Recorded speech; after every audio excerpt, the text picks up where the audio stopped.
这个被人砍掉4肢的美女吸血鬼正躺在血泊里嚎啕大哭，原因是她快死了。她祈求少年阿良救她一命，让他吸干她的血。听到这么过分的要求，一般人肯定直接吓得跑开，但阿良接下来的操作注定惊为天人。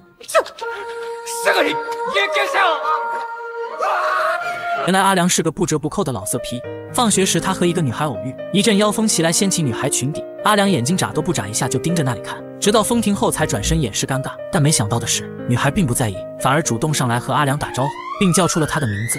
阿良起先有点震惊，但是望着眼前楚楚动人的女孩，他逐渐想起来，女孩是他的班长宇川义。两人沿着河边一路交谈，慢慢变得熟络。班长问阿良：“你相信这世上有吸血鬼吗？听说最近镇子上有吸血鬼出没，而且是金发碧眼的美女吸血鬼。”阿良觉得这事有点荒谬，对此表示质疑，但是班长不以为然，只是提醒阿良晚上最好小心点。在最后临别时，班长得知阿良没什么朋友，便主动把自己的联系方式留下。这是阿良第一次交到女性朋友，表面上虽然故作镇定，但是晚上回到家，他满脑子都是白天那阵妖风，一股邪火窜上脑门，憋得他满脸通红。最后实在憋不住，他便来到书店买了本学习资料。但是在回去的路上，地铁口的一滩滩血迹吸引了他的视线，想起白天班长说的金发美女吸血鬼，阿良开始浮想联翩，身体更是不由自主地走了下去。在来到地铁最底层时，阿良看见血迹延伸的尽头正躺着一个断了4肢的吸血鬼。吸血鬼命令阿良把血全部献给他，并且是不容置疑的语气。此时的阿良脑子已经短路，他被这理直气壮的要求吓傻了，转身就想逃跑。吸干他的血，那他不直接鸡鸡了吗？看见唯一的救星要跑吗？美女吸血鬼先是震惊，然后是像个孩子一样无助的哭泣。而跑出来的阿良坐在台阶上，听着那撕心裂肺的哭喊，内心开始有点动摇。再想起刚才见到的绝美容颜，阿良同情心瞬间泛滥，最终又鬼使神差地走了回去。看见阿良去而复返，吸血鬼简直不敢相信自己的眼睛，但是下一秒他就发现已被阿良抱在怀中。吸血鬼流下一滴眼泪，随后把阿良扑倒在地。你们能想象这个可爱娇小的萝莉之前是个身材爆表的吸血鬼吗？就在2天前，被美女吸血鬼榨干的阿良，在一个废弃楼房醒来，他发现自己非但没有死，手边甚至还多出一个小萝莉。阿良尝试把小萝莉叫醒，但小萝莉说还要再睡46亿年才行。没有办法，搞不清状况的阿良只能跑到天台透透气。结果随着一缕阳光照射下来，他的双手突然冒出诡异火焰，接着火焰又迅速蔓延至全身，强烈的灼烧感让阿良痛不欲生，最终从高楼掉下，重重的摔在了铁板上。就在阿良以为自己快要死时，刚才的小萝莉突然从天而降，她浑身燃起火焰，在砸中地面的瞬间扬起巨大烟尘，接着趁烟尘遮蔽阳光的间隙，小萝莉奋力把阿良拖进地下室，而他们身上的火焰也随即熄灭。小萝莉名叫任夏星，她告诉阿良不要再出去晒太阳了，因为她已经变成了吸血鬼，成为了他的嫡系眷属。阿良觉得太过魔幻，一夜之间他竟成了吸血鬼的随从，但现在他最关心的还是自己能不能变回人类。任夏星说当然可以，但前提是帮他找回被夺去的4肢，因为以他现在这副身躯根本无法战斗，只能拜托阿良去完成。而他的4肢如今正在3个吸血鬼猎人手中，并告诉阿良他们非常容易对付，当初要不是他大义轻敌，不然是绝不可能输的。阿良听信了他的鬼话，单枪匹马来到猎人基地，结果发现对面画风有点不对劲，对面的猛男仅用一记手刀便把数十米高的建筑拦腰截断。看见这一幕的阿良瞬间被吓尿了，这他喵的怎么打？但紧接着，一个扛着巨型十字架的男人正在缓缓向阿良走来。阿良感受到了一股恐怖威压，转身就想逃跑，但随即就被另一个猎人拦住了去路。眼看已无路可走，阿良尝试向他们博取同情，可惜阿良的话没起到丝毫作用，反而让3个猎人更加兴奋。就在他陷入绝望之际，一位大叔突然从高处一跃而下，向阿良的方向奔去，而3个猎人也同时向阿良冲来。就在阿良认为自己必死无疑时，大叔及时赶到。回过神的阿良睁开眼，发现3个猎人已经不见，而眼前这个陌生大叔似乎认识任夏星。他带着阿良一起回到藏身所，并告诉阿良他名叫人野，是维系人与吸血鬼平衡的中立者。现在吸血鬼一方处于弱势，为了平衡两边的势力，他可以从中帮忙调停，把3个吸血鬼猎人给分开，这样阿良1对1就可以稳赢了。但这个忙也不是白帮的，需要支付200万作为报酬。阿良根本没有这么多钱，但是为了变回人类，并且男人说可以随时还款，于是阿良就硬着头皮答应了。少年为了让班长知难而退，提出一个变态条件，只要班长答应给他看胖次，那他就愿意和班长和好如初。班长居然红着脸答应了。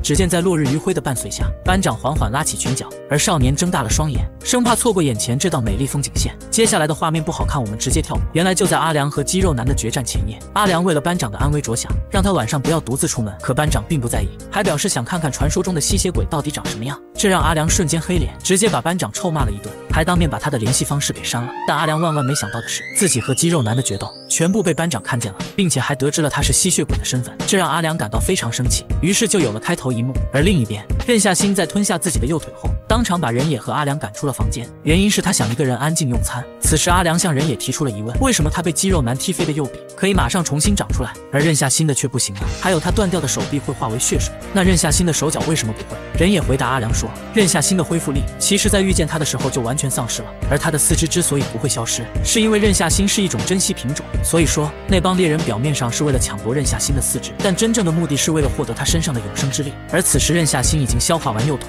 由小萝莉变成了亭亭玉立的少女。阿良围着少女任夏欣上下打量，脸上露出一副痴汉笑容。任夏欣受不了阿良看她的眼神，一脸不屑地转身向桌后跑去，然后对阿良做了一个可爱鬼脸。阿良的下一个对手是艾比，就是那个扛着巨型十字架的男人。阿良问任夏欣有没有他的详细情报，因为对于击败对手他现在不是很有信心。可任夏欣表示不记得，但下一秒他就开始嗨到不行。据说这是从某位前辈那学来的技能，通过按摩大脑来寻找记忆。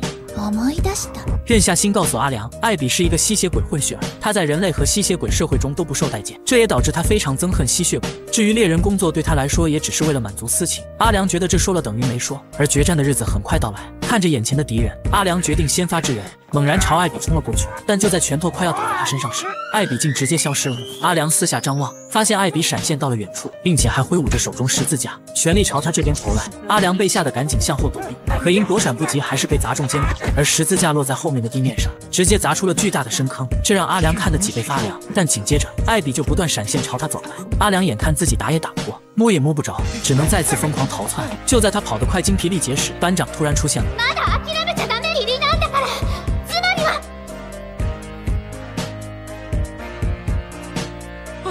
看见心爱的女孩为自己而死，男孩心中悲愤交加，恨不得立马就将男人碎尸万段。但没过几秒，他就变得异常冷静。只见他开始疯狂加速朝前跑去，一鼓作气冲到了高楼顶部，然后俯冲砸向了地面。巨大的沙尘笼罩了整个足球场。阿良这样做的原因是班长给他的提醒，因为艾比的雾气是水分，而水分遇到沙尘会被立马吸收。无所遁形的艾比露出了真身，阿良抓住机会一个猛冲跳到他身上，然后用双手死死掐住他的脖子。想起班长临死前的画面，他表情变得狰狞恐怖。就在艾比被掐得还剩一口气时，一直在附近的人也突然出现，他阻止了阿良的杀人行为，并告诉他如果杀了艾比，那他就无法再做人了，而且现在胜负已经明了。情绪失控的阿良渐渐清醒过来，放开了奄奄一息的艾比，但是班长的死还是让他无法接受。他质问人野为什么不救班长，明明他一直就在附近看着。人野说超过委托的其他事需要额外付费才行。阿良顿时气得咬牙切齿，但人野说如果可以让班长不死，你愿意多付200万吗？阿良表示1个亿他也愿意。人野说那咱们成交。他指了指脑袋，告诉阿良学某位前辈。阿良马上照做了，然后瞬间便领悟了救班长的方法，那就是用吸血鬼的再生血液浇注在班长的伤口上。看到班长的伤口渐渐复合，阿良欣喜地发现班长奇迹般的复活了。而直到此时，阿良才明白班长在他心中有多么重要。就这样，成功夺回一只左腿的任夏欣又长大了，并且不死之力也基本恢复。阿良问下一场决斗是不是他就不用上了，可任夏欣表示还是得他上，因为以他现在的状态，估计连艾比也打不过，更别说是3个猎人里面最强的洛金了。阿良说洛金只是一个纯粹的人类，有什么好怕的呢？但任夏欣表示往往最不起眼的反而是最可怕的，毕竟他的双手都在洛金手里。阿良听完思绪变得沉重，但紧接着他就在河边偶遇了班长。阿良让班长不要再掺和他的事，因为当时看见他被艾比杀死时，他感觉自己比死了还难受，而且他们才仅仅见过几面，为什么可以为他做到这种地步，简直像个圣人一样。可班长表示阿良误解他了，因为他没有想象中那么好，他只是在做自己想做的事而已。但现在他似乎成了累赘。阿良表示没有这回事，承诺班长在事件结束后约定他们在新的学期见面。班长听后开心地笑了起来，然后把自己的胖次脱下交给阿良，作为他们的约定信物。阿良如获至宝一样捧在手心，表示这个将会作为传家宝一直传下去。这让班长听了有点生气，让阿良把胖次还给他，但已经为时已晚。第二天，阿良还沉浸在和班长的美好回忆中，这时人也突然出现了。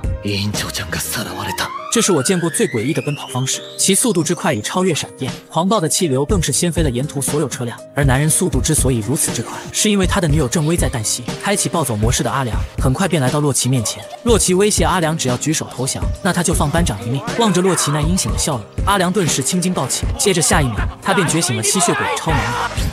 伸出的树干仿佛有生命一般，层层叠叠缠绕在一起，最后形成一棵参天大树。而洛奇则被树干形成的十字架贯穿。就这样，阿良成功救下了班长，任夏欣的四肢也全部集齐。不过阿良始终有个疑惑，那就是身为吸血鬼仆人的他，都可以轻易击败那些猎人，而全盛时期的任夏欣为什么会输呢？人也见事已至此，于是不再卖关子。他告诉阿良，任夏欣在和猎人决战前，其心脏已被他偷走，所以任夏欣会输也是必然。阿良听后感到非常震惊，但紧接着人也就把任夏欣的心脏抛给了阿良。至此，得到四肢和心脏的任夏欣终于恢复到了全盛状态。他他开心的像个孩子一样在羽毛上打滚。阿良在一旁看得目瞪口呆，但随后他就向任夏星提出了变回人类的想法。可任夏星说，在那之前，他想先和阿良说个故事，是关于他第一个眷属的。原来早在500年前，任夏星还是一名豪门千金，他遇见了一名流浪武士，两人一见钟情，成为了彼此值得信赖的人。但是没过多久，任夏星就成为了吸血鬼，而武士也成为了他的第一位眷属。后来过去20年，武士因为忍受不了漫长的岁月，主动走进阳光，选择自杀，只留下任夏星一人孤独于世。而武士唯一留下的刀，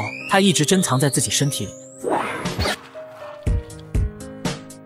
阿良被惊呆了，但下一秒，被这把刀砍中的人不会受到任何伤害，原因是挥刀速度过快，导致切口就算放着不管也能自己愈合。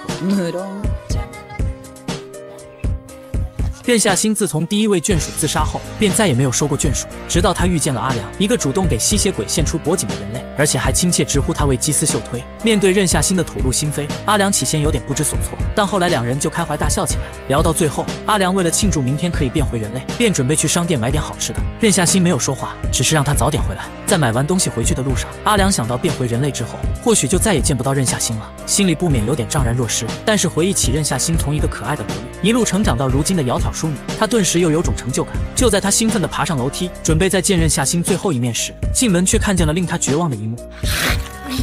任夏星擦了擦嘴角鲜血，说自己本来就很饿，结果洛奇还主动送上门，那他只好先自己开动了。说完还问阿良怎么没把班长带来。阿良听后瞬间石化，接着就开始呕吐起来。而直到此时，阿良才意识到，活了500年的任夏星想必已经吃了无数个人类吧。想到这点的阿良瞬间崩溃了，他竟然救下了一个杀人狂魔。但紧接着他就冷静下来，自己犯下的错必须要亲手解决才行。他不想看见班长也沦为食物。就这样，这对主仆最终成为了死敌。他们来到体育馆决斗，而任夏星念在阿良是他第2位眷属，并且还是他的救命恩人，便主动放低姿态向阿良道歉。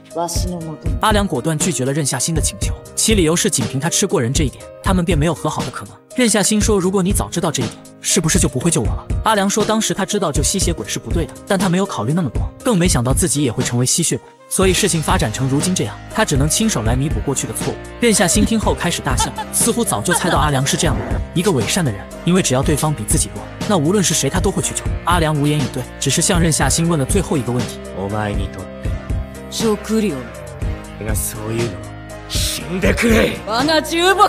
这对曾经生死与共的主仆，如今却站在了对立面，反目成仇。然而任夏星仅仅是一击，便让阿良的小脑瓜螺旋升天，随后又弹飞了出去。但对于同样是吸血鬼的阿良而言，这样的攻击对他来说不起任何作用。在翻滚数十米后，他脑袋便瞬间长了出来。而恢复后的阿良没有停歇，开始加速飞奔向任夏星，而任夏星只是站在原地不动。阿良飞起一脚将任夏星脑袋踢飞，不过转眼功夫他脑袋也立马恢复了。紧接着，这两个拥有超强再生力的人便开始了原地互搏。即使他们都明白自己杀不死对方，但还是不断的破坏着对方身体，然后又不断的再生恢复，其血腥场面堪称动漫之最。刚开始任夏星还认为这很有趣，甚至非常享受吸血鬼之间的厮杀，但很快他就有点不耐烦了，于是一个转身跳到了广告牌上，并告诉阿良他之前也是人类，但身为人类时的记忆早已淡忘在漫长的岁月中，并且一开始他也和阿良一样，觉得吃人是不对的行为，但是后来在他吃过一个人后，他那股身为人类的罪恶感便彻底消失了。阿良被这话激励，直接飞身朝任夏星冲去，两人在空中不断扭打，而任夏星始终占据上风，最后在落入地面时，更是一个巴掌便将阿良的脸皮拍飞，只剩下一个身子。于是没有脑袋的阿良便开始了田径赛跑，而任夏星紧随其后。在赛跑过程中，阿良的脑袋也随即长了出来，但是下一秒他就被任夏星抓住了头颅，并按在墙上疯狂摩擦。失去下半身的阿良没有就此放弃，仍然不依不饶和任夏星缠斗，可最后还是被任夏星一拳打飞。而阿良飞出去的上半身正好被到处跑的下半身接住。面对像小强一样的阿良，任夏星决定不再陪他玩下去，于是抬手便朝他发出空气炮，并且每一次攻击都能让阿良受伤。可阿良凭借自身超强的再生力，最终一路猛冲到了任夏星面前，然而他却反手被任夏星掐住脖颈，随后又被一脚踢飞了出去。接着任夏星腾空而起，决定彻底结束战斗。侥幸逃脱的阿良开始拼命逃跑，在跑到任夏星视野盲区后，他突然从火焰中钻出，并以极快的速度朝任夏星撞去，最后直接给任夏星来了个透心凉。这个男人只剩下一个头，却死死咬住女人脖子不放，并疯狂吸食她的血液。随着女人的血液不断流失，阿良的身子在逐渐长大。然而令人奇怪的是，任夏星却在疯狂大笑，即使他的身体正在以肉眼可见的速度不断收缩，可他脸上却没有一丝痛苦的表情。看见快被自己吸干的任夏星，阿良松开了口。どうした？凝っておるようじゃぞ。任夏星提醒阿良，如果再不快点把他血吸干，那等下他马上就恢复了。不明就里的阿良搞不懂任夏星说这话的用意，直到班长出现，把事情原委说了出来，他才明白，原来任夏星的真正目的是想让自己杀了他，因为要让他变回人类，唯一的方法就是把他血液吸干。所以之前他故意在阿良面前吃人，为的就是把阿良激怒，让一切事情都显得顺理成章。但如今一切都被说破，任夏星便没什么好隐瞒了。他告诉阿良，其实他一直在寻求自己的葬身之地，但在死亡即将降临时，他突然感到非常恐惧，而那时阿良正好出现并救了他的命。再想起500年前他没有舍得为武士而死，而500年后的今天，他愿意为这个救过他命的男人献出自己的生命。此时的阿良已经泪如雨下，但任夏星接下来的一句话却又让他陷入绝望。任夏星没有再夸大其词，因为就在刚才，他就直接对班长出过手，是阿良及时挡在面前，才没让班长受伤。面对2个自己非常重视的人，阿良彻底崩溃了，于是开始大喊人野的名字。他知道他肯定就在附近一直看着。人野出现在阿良面前，并告诉了阿良一个解决方法，那就是把任夏星杀到只剩一口气，剥夺他身为吸血鬼的全部能力，并让他陷入比之前更严重的濒死状态。这样任夏星就算再怎么饿，也不能吃人了。但是这样一来，阿良也无法完全变回人类，只是可以在太阳下行走的一个伪人类，并且因为任夏星特殊的体质，阿良必须要用自己的血液不断的给任夏星补充营养，而任夏星也不得不依附阿良度过余生。人野说的这个方法让任夏星无法接受，他宁死也不想以这种方式苟活。可是在看见阿良那坚定的眼神后，他就明白阿良已经做出了决定。第二天，沐浴在阳光下的阿良仿若重生，想起从前他还是个孤僻离群的人，认为活着没有任何意义。但现如今，任夏星的存在让他有了活下去的理由。互いに傷つけ合った僕たちはその傷を舐め合う。傷物になった僕たちは互いに互いを求め合う。お前が明日死ぬのなら僕の命は明日まででいい。お前が今日生きてくれるなら僕もまた今日を生きていこう。そして傷物たちの物語が始まる。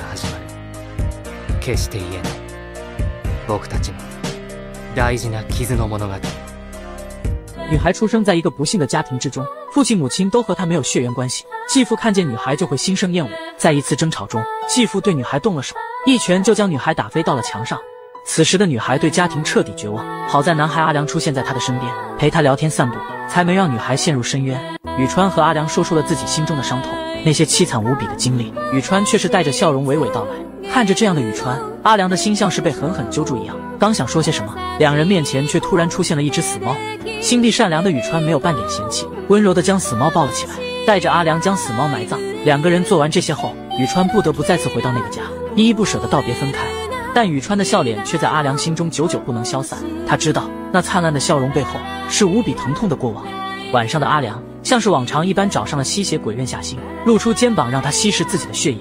做完一切后，人野的身影出现在门外，不知道为什么，人野突然询问起关于宇川最近在他身边有没有发生什么奇怪的事情。阿良不觉得有什么异常，却还是乖乖和人野说了一天中发生的事。而说到埋葬死猫的时候，人野突然神色大变。荒木君、まさかそれは銀色の尾のない猫じゃなかっただろうね。在得到阿良肯定的答案以后，人野说出了一段奇谈。今天阿良和宇川埋葬的猫是一种名叫瘴猫的怪物，谁埋葬了瘴猫就会被其附身，随后变成怪异生物。二人当机立断，分兵两路。阿良负责去查看班长现在究竟出没出意外，而人野则是去埋葬猫的地方查看。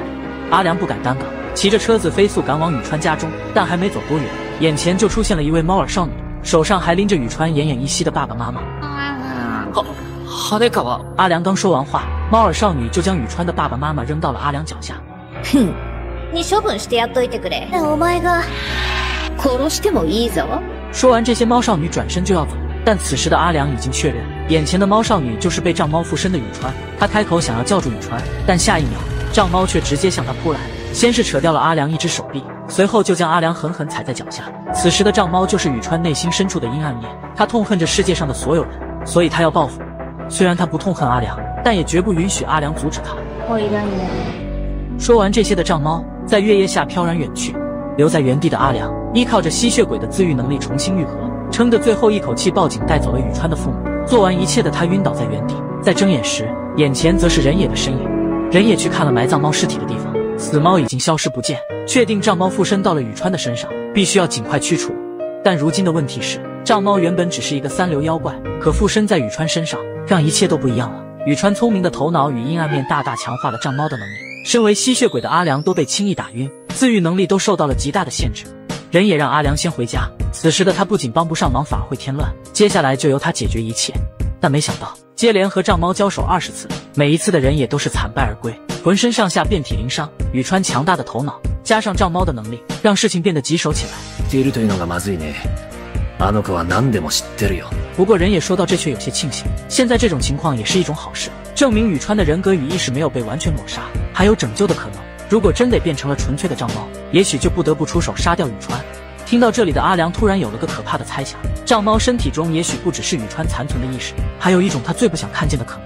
为了验证自己的猜想，阿良来到了班级之中，坐在了宇川的座位上。而片刻之后，藏猫就出现在了讲台上。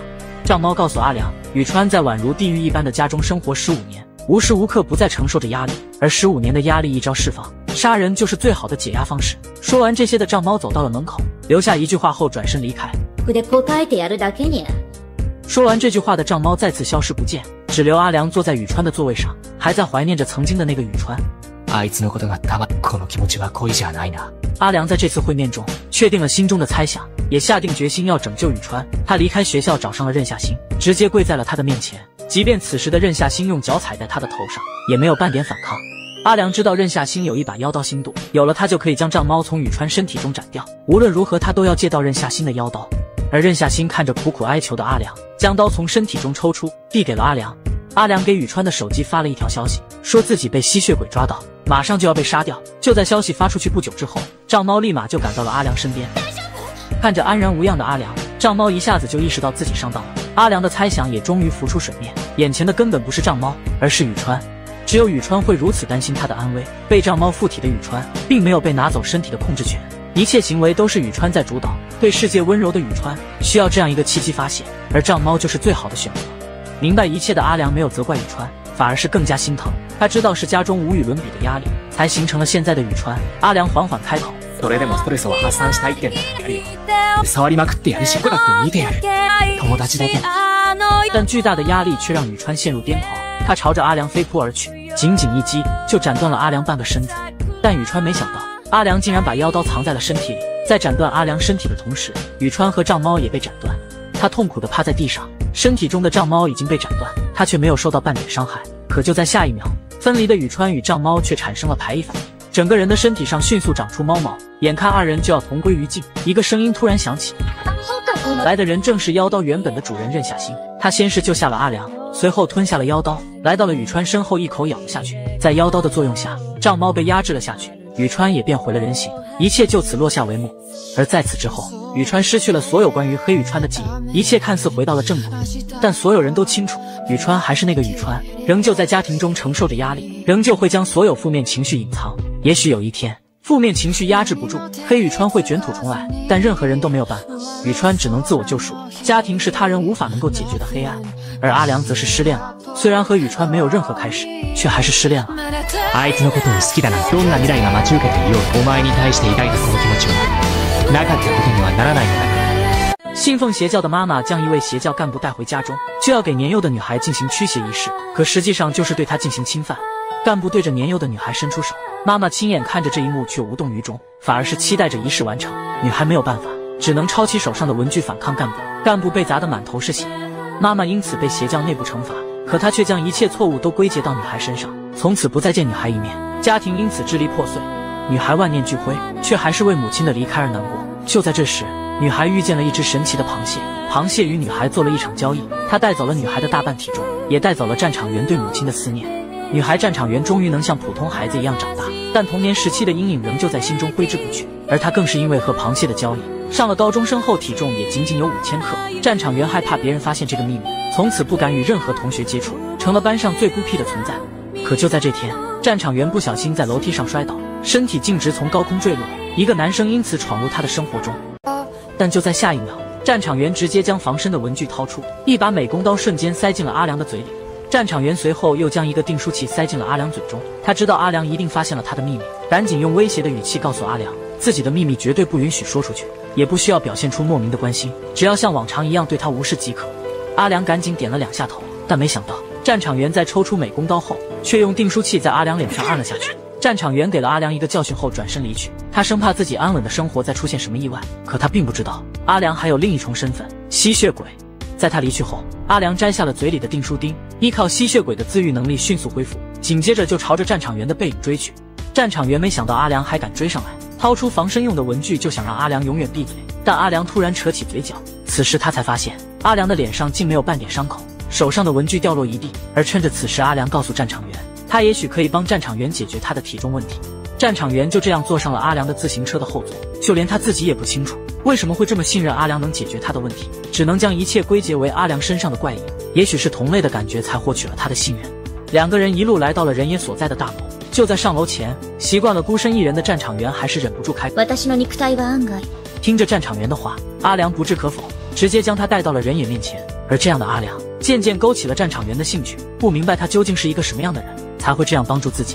人野询问了战场员的情况，但战场员不想提及那段痛苦的回忆，只告诉人野自己被螃蟹夺走了体重。人野听完却笑了出来，他告诉两个人，夺走战场员体重的奇怪螃蟹名叫重蟹，是一种神灵，而既然是神灵，就不会随便夺走人类的体重。人野说完，再次露出了嘲讽的笑容。人野已经知道了，战场员根本不是被夺走了体重，而是和重蟹做了交易，把体重当成祭品献给了重蟹。不过即便这样，人野还是愿意看在阿良的面子上出手帮忙。他先是告诉两个人回家沐浴，自己在这边准备仪式。两个人乖乖回到了战场员的家，偌大的豪宅空空荡荡，战场员洗澡的声音格外响亮，阿良忍不住有些心神荡漾。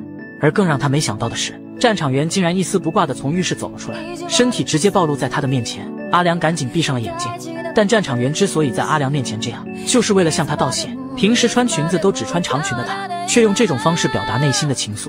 随后战场员在屋子中只穿着内衣吹着头发，一旁的阿良也心安理得地欣赏起来。好在吹风机嗡嗡作响的声音掩盖了两人咚咚的心跳声。终于在漫长的时间后，战场员做好了一切准备。而就在去往人野那里之前，战场员突然开口，此时的阿良还不明白，能让战场员说出这样的话，已经是对他的无上认可。两个人来到了人野所在，此时的人野已经穿上了正式的服装，带着战场员来到了祭台前，开始了祈求重谢的仪式。人野接连询问了战场员几个问题，姓名、年龄、身高、体重、爱好，直到最后一个问题的出现。听见这个的战场员脸上露出不自然的神色，但还是缓缓说出了最痛苦的回忆。有关妈妈的伤口被再度撕开，疼痛让他撕心裂肺。但说完一切后，人野让他睁开眼睛，眼前赫然就是拿走他体重的螃蟹。而谁也没想到，螃蟹下一秒就将他击飞到墙上。战场员的毁约让他极度不爽。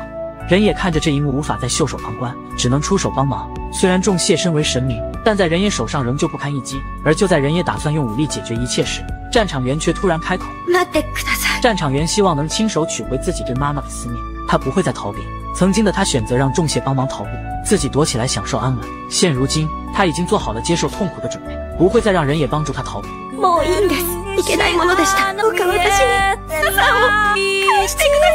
在战场员的祈求下，所有的一切都回来了。没人知道，战场员小时生过一场重病，母亲就是因此才信仰邪教。但战场员因为医学缘故身体好转，妈妈却将其归功于邪教。此后战场员拼命证明自己不用祈祷也能活得很好，但妈妈却再度将所有都归功到邪教上。直到恶性事件的发生，家庭最终破碎。战场员曾经怨恨自己，但在阿良的帮助下，战场员终于肯接受那些痛苦的回忆，也不再用别人的错误惩罚自己。不过在人野眼中，痛苦的回忆没什么用，一切和之前也没有什么变化。可战场员却突然开口，后来战场员还是那样傲娇毒舌，就像是人野说的一样，一切好像没什么变化。但此时他的身边多了一个叫阿良的男生和他聊天。就在这天，战场员突然询问阿良，小女孩生活在一个不幸的家庭之中，自从她记事起，爸爸妈妈就从未有过一天和睦相处的时候，两个人永远都在吵架，家庭中永远都是压抑的气氛。终于在女孩10岁的那年，爸爸妈妈走向了离婚这条路，而女孩不仅被爸爸强行带走，还被爸爸严令禁止去看妈妈。小女孩每次思念妈妈，只能在房间中翻看妈妈的照片，在这种时候，她才会想起自己是一个有妈妈的孩子。可随着时间流逝，妈妈的身影在脑海中越来越陌生。如今就算看着母亲的照片，女孩也无法确定那就是自己的妈妈。孤独与不安一瞬间涌上心头，对母爱强烈的渴望让女孩做了一个决定。就在母亲节那天，女孩背上了大大的书包，独自踏上了寻找妈妈的路程。但不知为何，女孩无论如何都无法到达母亲的住所。可她始终不曾放弃见母亲一面的想法，像是执念一样萦绕在女孩的心头。而就在这时，一个男人出现在女孩面前。女孩894不想接受任何人的帮助，她知道自己情况特殊，不想连累到别人。但阿良并不清楚情况，在一次次的被无视之后，他竟做出了比女孩还离谱的行为。没想到这一拳让一个高中生和一个小学生直接扭打在一起，最终以阿良的胜利落下为小学生女子を相手に。即便是毒舌傲娇的战场员看见这一幕，也不知道该作何评价。好在这时894悠悠醒转，被摔得七荤八素的他，迷迷糊糊的将手上的地址递给了阿良。阿良看过之后，和战场员一起带着894去纸条上的地址。路上，阿良询问这地址是不是894的家。894沉默了半天，却告诉阿良地址上只是一个亲戚。894不敢说那是妈妈的住址，妈妈这个词对他无比陌生疏远，甚至感觉还没有亲戚这个词温暖。好在阿良没有继续追问，一大一小两个孩子在路上插科打诨，894打结的舌头说出来的话，更是让这一路没那么低沉。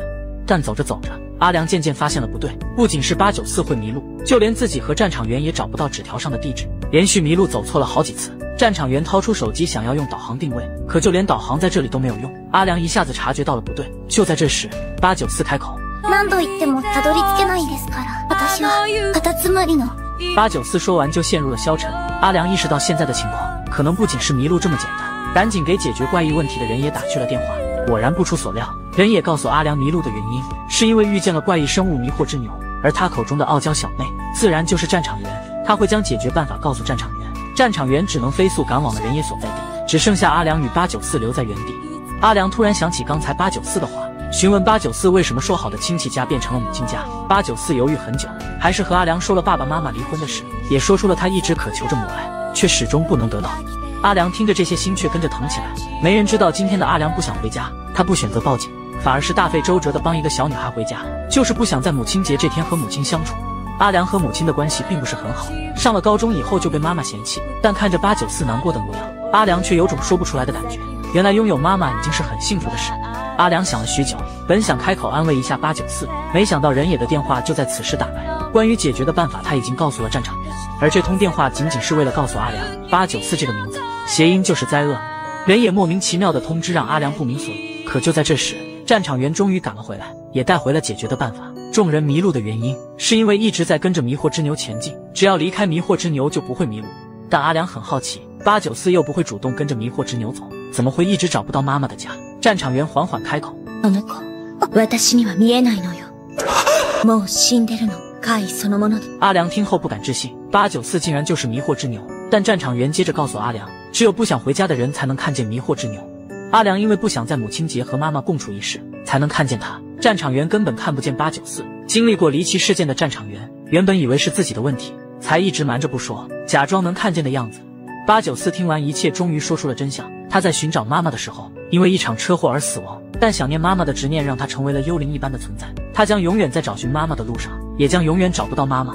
阿良听完一切，心痛不已，心像是被狠狠揪住。背负在894身上的宿命太过残忍，他永远思念着妈妈，却永远无法到达妈妈面前。任何帮助他的人都会因为他而迷路。894终其一生也无法到达妈妈所在的真实。而知道了一切的阿良并没打算放弃一切。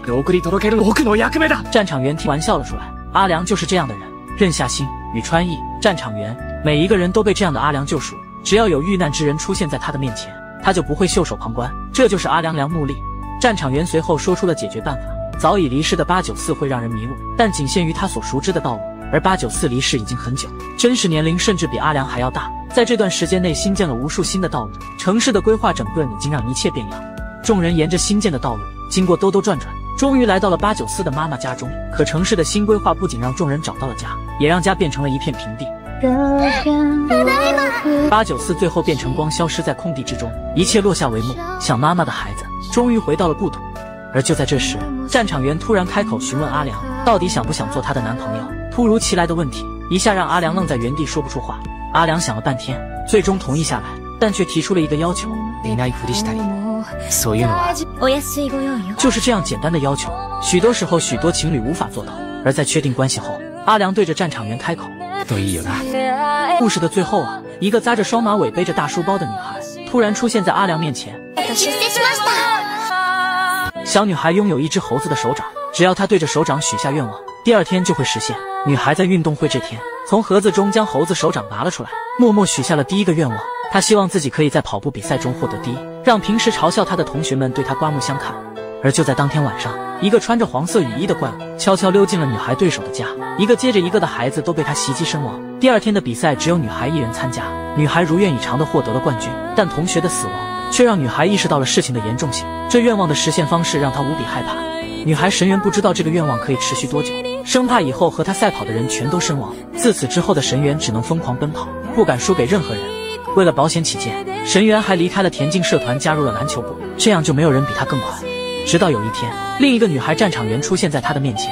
身为田径部王牌的她，听说了神原的跑步天赋极高，想要和他赛跑。但神原自己也没想到的是，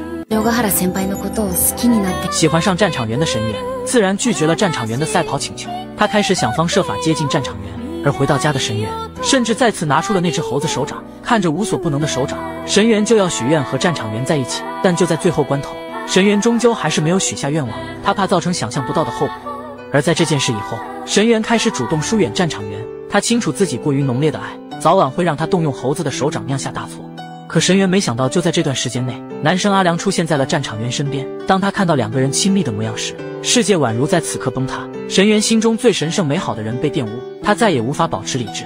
回到家中的神原立马掏出了猴子的手掌，没有考虑任何后果，也没有注意到猴子的手掌已经生长到了手臂部分。他此刻只有一个愿望，让阿良离开战场员。而许下愿望的神原突然发现，猴子的手臂竟然长到了他的身上。神原看着这样的猴子手臂都没有当回事，反而是将手臂匆匆缠上，准备去见阿良。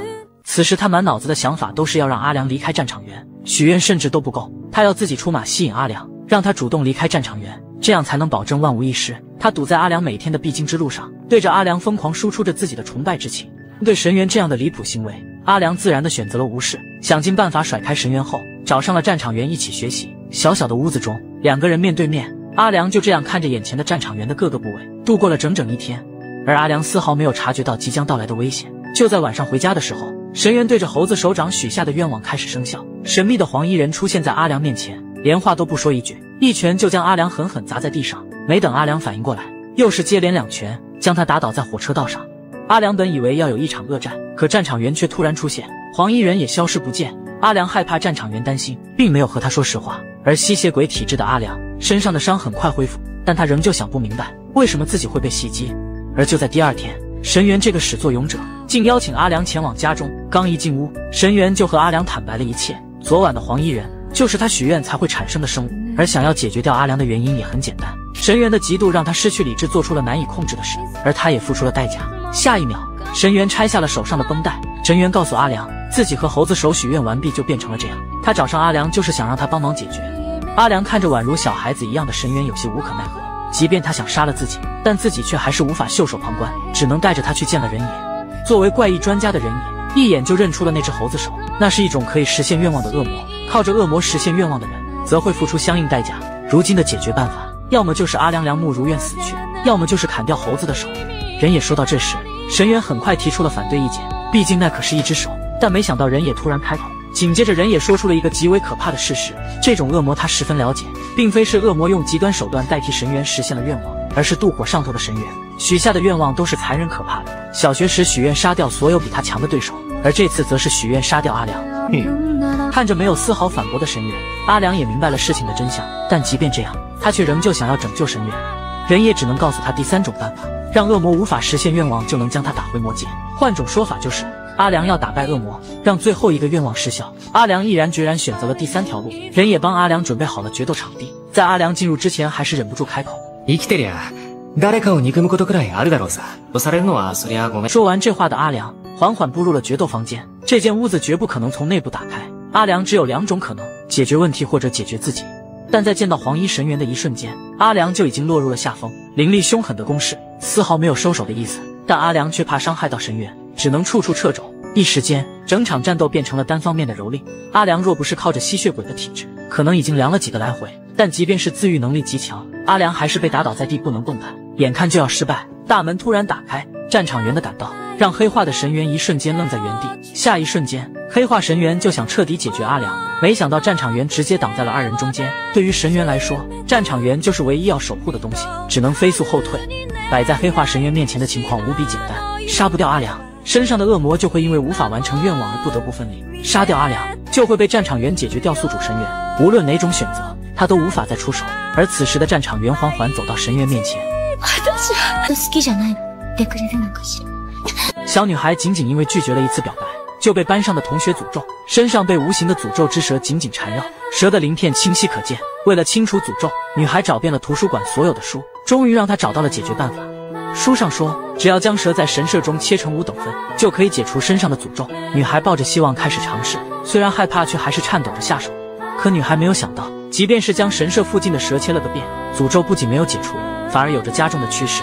但这是女孩唯一的救命稻草，她只能来到神社再次尝试。可就在她像是往常一样准备下刀时，突然传来了一声喊声，一句呼喊唤醒了千石的所有回忆。眼前这个男人阿良木里，曾在他童年最孤单时陪在他的身边。他拒绝班上男生的表白，也是因为他。而阿良告诉千石，他早就注意到了神社边上的蛇，盯了很久，没想到竟然是他。随后就将千石带回了家，询问起了前因后果。但阿良没想到，千石竟然直接将衣服脱了下来，这一幕让阿良愣在了原地。但下一秒，千石身上一道道被束缚过的痕迹，就让阿良说不出话，而痕迹上的纹路就是蛇鳞的形状。千石缓缓开口告诉阿良，班上的一个男生喜欢上他，可千石并不喜欢那个男生，直接拒绝了他。没想到一直暗恋着男生的女生听到了这个消息，出于嫉妒对他下了诅咒，才会变成如今这个模样。阿良听完也没有什么办法，只能再次找上了怪异专家人野。人野听完给出了答案，缠在千石身上的名为蛇切绳，确实是诅咒形成的产物，但并非专业的人是做不到这种程度的。形成这种状况的原因，反而是千石自己的解决办法，让诅咒进一步恶化。阿良只想知道解决办法，接着开口询问人野，但没想到人野突然开口，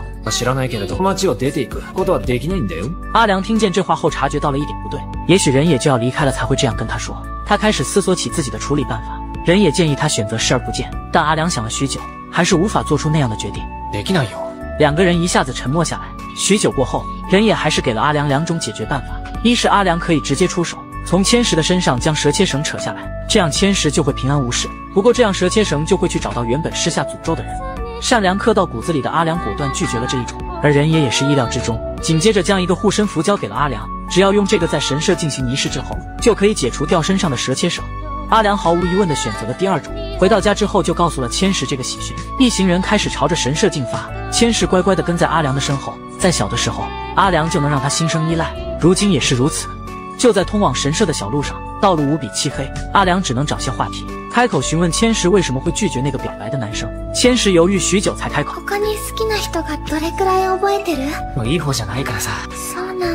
听见阿良的话，千石一下子沉默下来，气氛突然冷了下来。直到来到神社前，两个人都没有再说话。阿良也察觉到了气氛的不对劲，赶紧将仪式的准备快点做完，让千石捏着护身符坐到了垫子上。而就在片刻之后，千石的身上浮现点点光芒，一片片蛇鳞的印记飞到天空中缓缓消散。看着这一幕的阿良心中也是松了一口气。可就在阿良以为一切在顺利进行时，千石突然露出痛苦的表情。千石在地上痛苦的呻吟，身上还缠绕着蛇鳞，虚影的蛇正在朝着千石的嘴中钻去。在那一瞬间，阿良就想明白了所有。憎恨千石的不只是那个女生，那个表白被拒绝的男生也同样诅咒了千石。阿良心中无比难过，向来善良的他没想到，在中学生中竟然已经有如此可怕的人性。他飞速跑到千石身边，没时间思考蛇切绳反噬的问题。如果他早就将2条蛇切绳扯下来，受伤的就会是害人的人，而不是被害的千石。想到这的阿良双手用力，身形虚幻的蛇切绳当即被扯了下来，但蛇切绳选择了反噬。千石承受的痛究竟是什么程度？此刻的阿良才切身体会。随后阿良随手一甩，将蛇切绳扔到了地上，蛇切绳也当即远去，回到了施加诅咒的主人身边。阿良看着远去的蛇久久不语，向来善良的他不知道是对是错。如果有可能的话，他还是想要救下那个男生，但在男生与千石之间做选择的话，他还是会选择千石。就在这时，千石已经醒了过来，身上也再没有蛇切绳的痕迹。班上成绩最好的女孩喜欢上了班级中最普通的男生，女孩千方百计制造了和男生的邂逅，可女孩刚认识他没多久，就为了救男生差点丢掉性命。看着趴在自己身上的哭泣的男生，女孩就算死去也心甘情愿。好在女孩最后还是活了下来，她本以为终于可以和喜欢的人在一起，没想到另一个女孩战场员突然出现在2人之间。不同于她的腼腆，战场员直接和男生表白，2个人成了无比甜蜜的情侣，让所有人都羡慕不已。可阿良与战场员越是甜蜜，对于宇川来说就越是残忍。但他没有身份吃醋，也没有身份嫉妒，只能将所有情绪化作压力自我消化。但过于强大的压力终于让宇川的身体出现了问题，他的头上长出了不该属于人类的猫耳。宇川实在没有办法，只能打电话给阿良求救。阿良接到宇川电话后，第一时间就逃课赶了过去。在他心里的宇川无比重要，只不过不是喜欢的那种。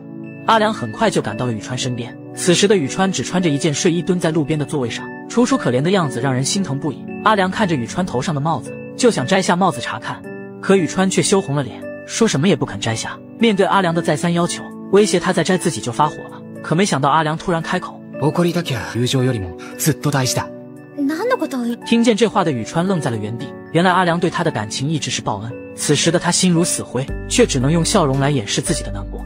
生意気だぞ。说完这句话的宇川也摘下了头上的帽子。事到如今也没有什么好隐瞒的，两只猫耳就这样暴露在阿良面前。阿良抽动的嘴角露出纯洁的笑容。这种情况他没有办法，只能带着宇川去找人野。宇川坐在自行车后座上，像是情侣一样搂住了阿良的腰，心里却忍不住难过起来。他终究只能像是情侣一样，而不能是阿良真正的情侣。宇川心里清楚，阿良帮助他有可能出于报恩，也可能出于善良，就像是帮助千世福子、894真宵、神原俊和一样。想到这的宇川忍不住开口：月は人間を虜にし、異性を虜にするのよ。それがどうした？ちょっと思ったの。モテモテなのはかなって。宇川说完后，阿良不知道该怎么回答，而宇川也不再说话，只有他自己清楚。其实这不过是他用来自我安慰的话罢了。宇川希望这是真的，这样在阿良失去吸血鬼身份时就可以只属于他一人。但可惜的是，这并不是真的。各怀心事的两个人就这样骑着自行车，此时即便身体靠得再近，但心却不能前进半分。桥上的风很大，连宇川的心都被吹得更乱了。而没过多久，两个人就来到了人野的所在。没想到人野看完宇川后，直接一个手刀将宇川打晕在地上。一旁的阿良直接看傻，不明白人野为什么这么做。没想到人野开口，本人に話を聞いた方が。话音刚落，宇川的头发就缓缓变白，随后从地上弹射而起，导致宇川长出猫耳的罪魁祸首原形毕露。眼前的猫女就是因为压力形成的瘴猫化身黑宇川，但黑宇川根本没和两个人交流，一瞬间钻了出去。阿良根本无法追上，只能在原地询问人野，为什么原本被解决的瘴猫又出现了。人野表示瘴猫根本不是被解决，只是被小忍压制住了而已。它就像是宇川压力的具象化，只要压力大到一定程度，就会再次出现。阿良听过之后想出了办法，只要让小忍再压制一次不就可以了。但偏偏人也说出了一个更坏的消息，小忍因为某些未知原因已经失踪了。阿良听到这更加头疼，此时已经没有时间寻找逃走的黑宇川，必须要先找到逃走的小忍，不仅是为了解决黑宇川的问题，同时也是在救小忍命。毕竟小忍只要一天不吸食阿良的血肉，就有可能直接死去。阿良没有办法，只能给894、千石、神原、战场员每个人都打去了电话，请求他们帮着寻找。而阿良也是骑着自行车在城市中不断穿梭，中途还遇见一次人野。なんだ？阿良正着急寻找小忍，没有明白人野的意思，可整整找了一天，也没有找到小忍的踪迹。に見つける。僕はお前のことを。但就在阿良准备继续寻找时，没想到黑宇川却找了上来，坐在他的自行车后座上，动作像是白天的宇川一样，只是还带着一些猫的习性而已。而更让他想不到的是，黑宇川竟然是来帮助他寻找小忍的。阿良不明白为什么，但却还是愿意带上黑宇川，毕竟猫猫的嗅觉还是能帮上忙的。二人一起踏上了寻找的路，但即便是有着黑宇川的帮助，也没有找到小忍的半点踪迹。就在路上，黑宇川突然问出了一个问题：あいつを見捨てるなんて起きるわけないだろ。あいつが明日死ぬのなら明日まででいい。阿良坚定的声音久久回响，黑宇川却是一副失落的神色。在缓了半天之后，黑宇川再次开口告诉阿良，即便不需要小忍，也可以让自己消失，恢复成原来的宇川。而这个方法对于阿良来说更是无比简单。阿良不明白什么意思，可黑宇川却接着开口：お前のことが好きにゃんだにゃ。阿良听见这个消息久久不语，在他的眼中，宇川就是世间最完美的存在，根本不会喜欢上他这样垃圾一样的人。他对宇川的感情一直都是崇敬与尊重的，心中怀有的都是对宇川的报恩之情。和宇川成为恋人什么的，他不敢想也不想想，二人并不是平等的，根本无法走到恋爱那一步。他赶紧开口表示，宇川分明没有对他表示出喜欢，更是对他和战场员的在一起表示支持，还为他出谋划策。如果说宇川喜欢他的话，很可能是因为吸血鬼的魅惑属性，根本不是发自内心的。可黑宇川生气的开口打断他。宇川的善良与完美让他没有半点的不满或者是吃醋，可心底的嘶吼声音却是震耳欲聋，只是他将一切声音都压了下去，变成了压力给自己消化而已。黑宇川紧接着告诉阿良，所谓吸血鬼的魅惑根本不存在，阿良根本不是正宗的吸血鬼，没有那种能力。宇川之所以和阿良这么说，不过是给自己的心理安慰而已。没想到阿良也相信了，在黑羽川眼中简直可笑的不能再可笑。阿良听到这里，也明白了自己必须要给出解决的办法，拖着只能让两个人更痛苦。阿良缓缓开口：“好きなんだ。生まれて初めて人を好きになったんだよ。”而这样的回答，如果对面是战场员，也许早就感动得泪流满面，但在此时黑羽川的耳中却无比刺耳。黑羽川已经失去了理智，但他却压着怒火告诉阿良，想要让羽川恢复原样还有一个办法，只要走到那盏路灯下，不露出影子，自己就告诉阿良。而阿良不疑有他，乖乖走了过去。就在那一瞬间，黑羽川直接从身后抱住了他，下一秒，阿良完全被黑羽川压制，整个人都被提在黑羽川手中。此时自愈的吸血鬼能力也被黑羽川吸收殆尽，要是从此死掉，就再也无法复活。阿良拼命回想着能救他命的人，最后缓缓开口：“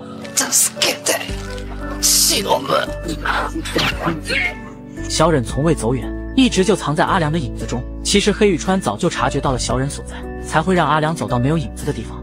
而在小忍的帮助下，黑羽川再次消失，小忍也不再和阿良闹别扭，一切似乎完美落下帷幕。但受伤的只有羽川，爱仍旧会在今后的日子折磨着他。故事的最后啊，羽川变回了原来的样子。战场员在和阿良研究着下次的约会，而人也则是离开了这座城市。他和阿良打过招呼，只是当时的他并没有意识到，充满怪异的小城市暂时落下了帷幕，但阿良的故事才刚刚开始。男生趁着放假时间，背着女朋友连续约会3个美少女，没想到被女朋友发现，直接将他绑到了废旧大楼中，双手紧紧靠在椅子上，整个人一动不能动。而女朋友战场员缓缓开口：“阿良面对着这样的傲娇女友也无可奈何，只能找借口说想要喝水，希望能借此逃脱战场员的魔爪。但没想到战场员早就准备好了吃的喝的，就是为了防止阿良逃跑。但就在战场员准备将水喂给阿良时，却将水瓶拿了回去，随后将水滴在了手上。看着渐渐逼近的手指，阿良激动得不成样子，对着手指伸出舌头。可直到此时，战场员还是没打算放过阿良。阿良忍不住开始后悔今天的所作所为。在人也离开之后，所有关于怪异的事情算是告一段落。阿良难得闲下来一天，突然想起了千石最近的状况，打电话询问了一下千石，上次的怪异蛇切绳有没有什么后遗症，最后礼貌性的询问了一句，需不需要上门看看。没想到千石激动的不行，表示阿良必须要上门查看，他已经做好准备了。阿良只能一头雾水的赶往千石家中。就在路上的时候，阿良又恰巧遇见了894，而就在见面的一瞬间，阿良就像是变成了一个小孩子一样，兴致勃勃地捉弄起了894。894还是像是从前一样，总是故意说错话，两个人嘻嘻哈哈闹了一路。看见894也没有因为怪异出现什么问题时，阿良这才放下心。正当894准备道别时，阿良突然问出了一个问题：いなくなったりしないよな。言っちゃったし。荒木さん、困っていたら構いませんか？他のやつにお前を。がいなくなるとしても捨てていただきますよ。听见这样的回答，阿良的心中像是被什么填满一样，在894面前他是最开心的，他自然不希望894消失。确定过答案的两个人这才告别。而在分别之后，阿良如约来到了千石的家，但今天的千石似乎打扮得格外成熟，刻意将刘海别了起来。阿良并没有察觉到少女的小心思，可此时的千石已经羞红了脸，赶紧邀请阿良进门。千石的父母都没有在家，他直接带着阿良上了2楼，而且还刻意让阿良坐在了床上。阿良越来越不明白千石葫芦里卖的是什么药，但还是脱下了衣服。千石紧接着就要和阿良玩游戏，但到这一步，阿良已经察觉到不对了，赶紧岔开了话题，询问起千石在上次诅咒过后有没有别的异常。千石表示自己的身上并没有别的异常，但阿良的2个妹妹却参与到了这件事情中，想要找出传播诅咒的源头。听到这的阿良刚担心了一下2个妹妹，千石就扑进了她的怀中，要求着玩新的游戏。好在这时千石的妈妈突然回家，阿良赶紧趁着这个机会离开了千石的家。虽然被吓得够呛，但逃出的阿良还是忍不住松了口气。他隐约感觉到，这次要是没走，自己多半要失去一些重要的东西。就在他知道千石没什么问题后，又给神原打去了电话。没想到电话中的神原比千石还要激动，邀请着阿良去往他家。阿良为了了解神原身上是否有怪异继续发生，也来到了神原的家中。可刚一打开门，就看见了不一样的神原。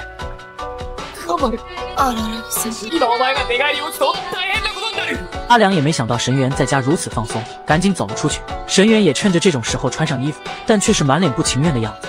而阿良在简单询问过神原的情况后，得知猴子的手再没出现什么异变，也就放下心来，骑着自行车准备离开神原的家。可就在门口的时候，却遇见了一个奇怪的男人。只是阿良刚要开口说明自己是谁，这个名叫贝木的男人就转身离开。阿良隐约间有一种不祥的预感，但却说不出来。但预感很快就被现实印证。就在回家的路上，正牌女友战场员出现在他的面前，表情也是无比和善。阿良被吓得赶紧解释，自己只不过是出门瞎逛，并没有和别的女生独处。但没想到战场员一把揪住了阿良的头发，轻松就看出了他今天会见了几个女生，但战场员却并不生气。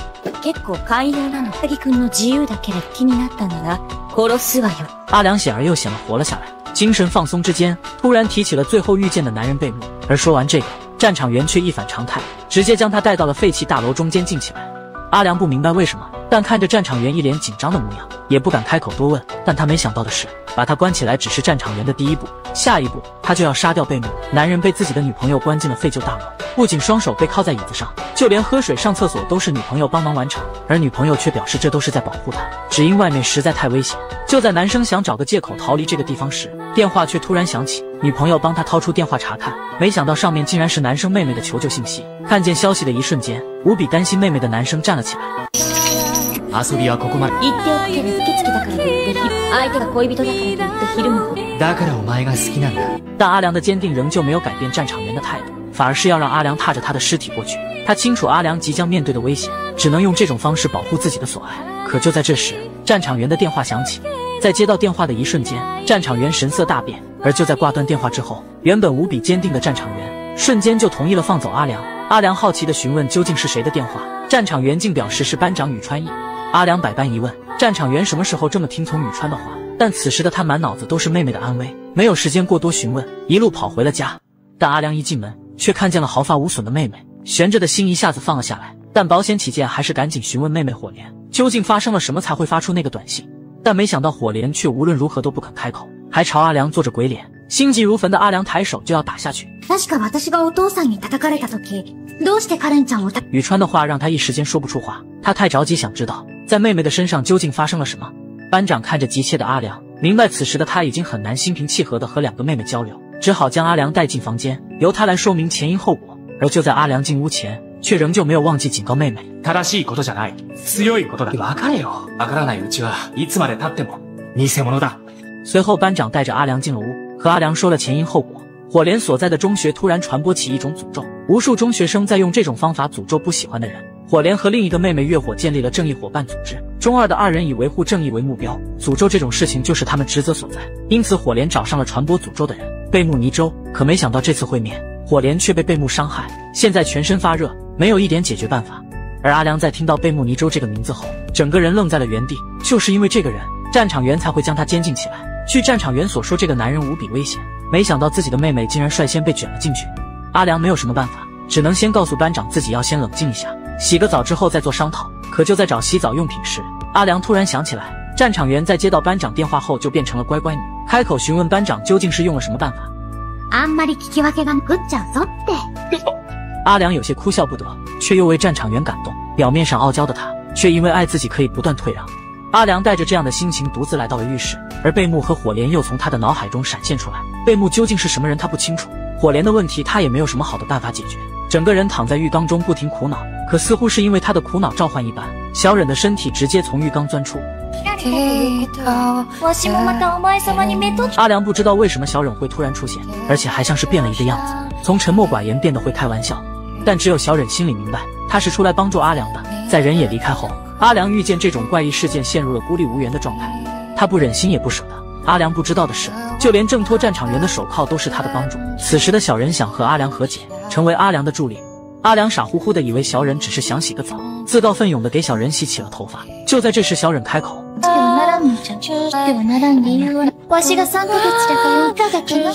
听见小忍所说，阿良欣喜的接受了这个结果。对于他而言，没有比这样更好的解决办法。小忍就像是他生命中的组成部分一样不可或缺。而小忍对于火莲的情况很快给出了答案。火莲惹上了一种叫做围栏火风的怪异，它就像是一种传染病，会引起人无法动弹的发烧，最后甚至可能死亡。但可惜的是，即便是小忍目前也无法解决这种怪异。两个人坐在浴缸中，一时间陷入了沉默。好在这种时候，阿良的另一个妹妹打开了浴室门，六目相对，一时间无比尴尬。月火赶紧关上了门，怀着不确定的心重新打开一下。好在此次的小忍已经钻进了浴缸中，这才没被月火察觉。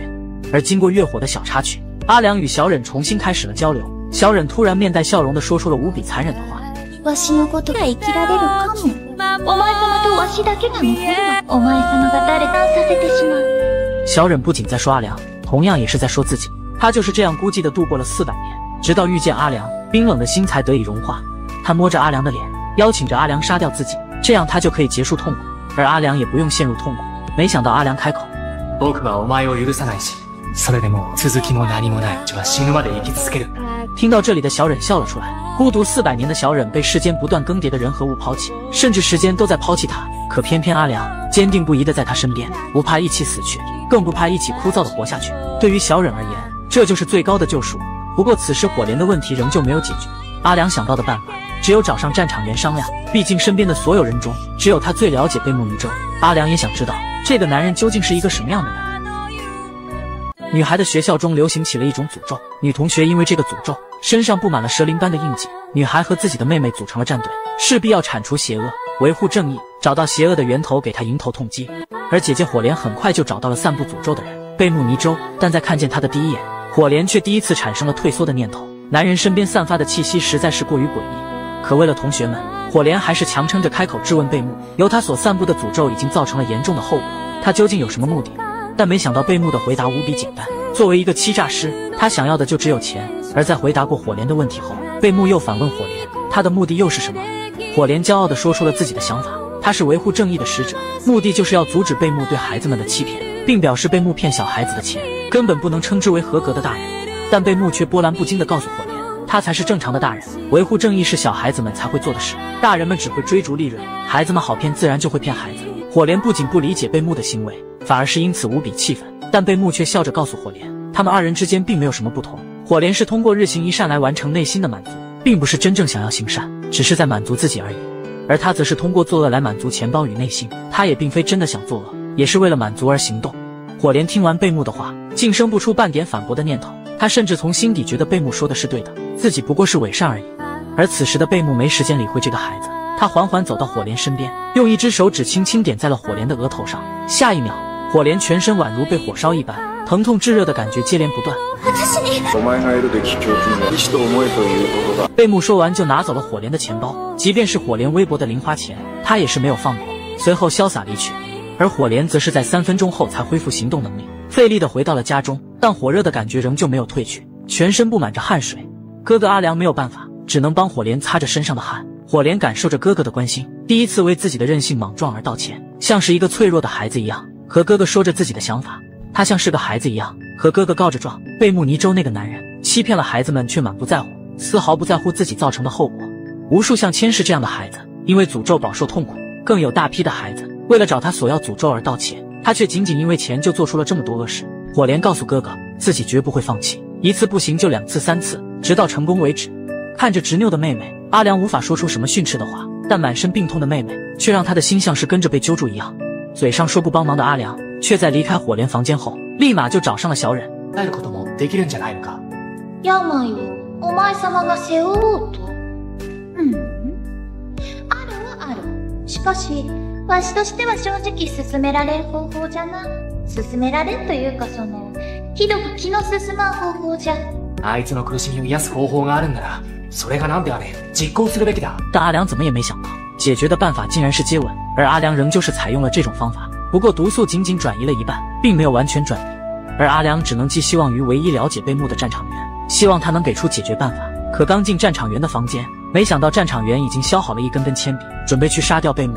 而阿良在和战场员确认过眼神后，竟然同意了下来。2个人决定今晚就去寻找贝木，将一切做个了断。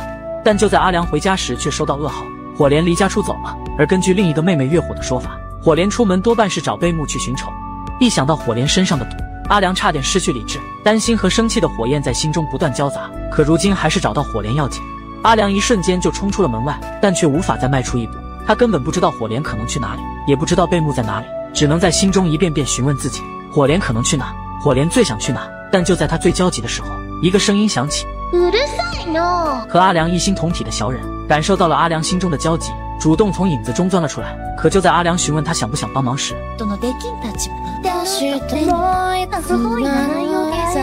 没想到阿良没听出其中的傲娇，反而表示自己不愿意强迫小忍。小忍只能再次开口：そう申し出る言葉を使えというか。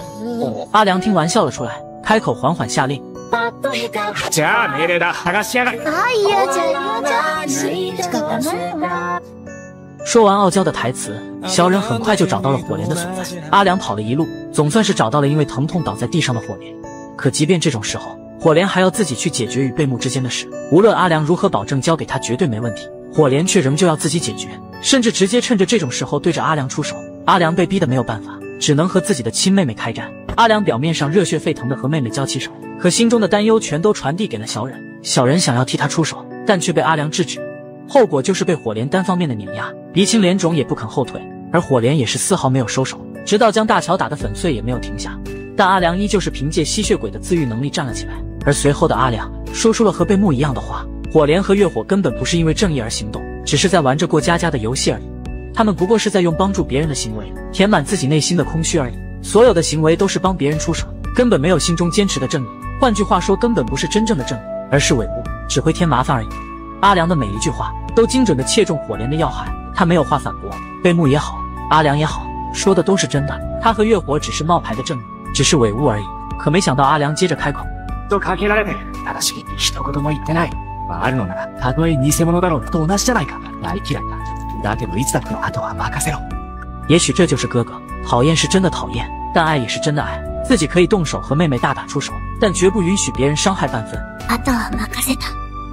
女孩身患怪病，体重仅仅只有5公斤，妈妈病急乱投医之下信封了邪教，还为此招来邪教干部为女儿驱邪，差一点让女儿失去了童真。而女孩因为这件事陷入了绝望。就在这时，一个名叫贝木的男人出现在她的面前，告诉女孩他可以解决女孩的怪病。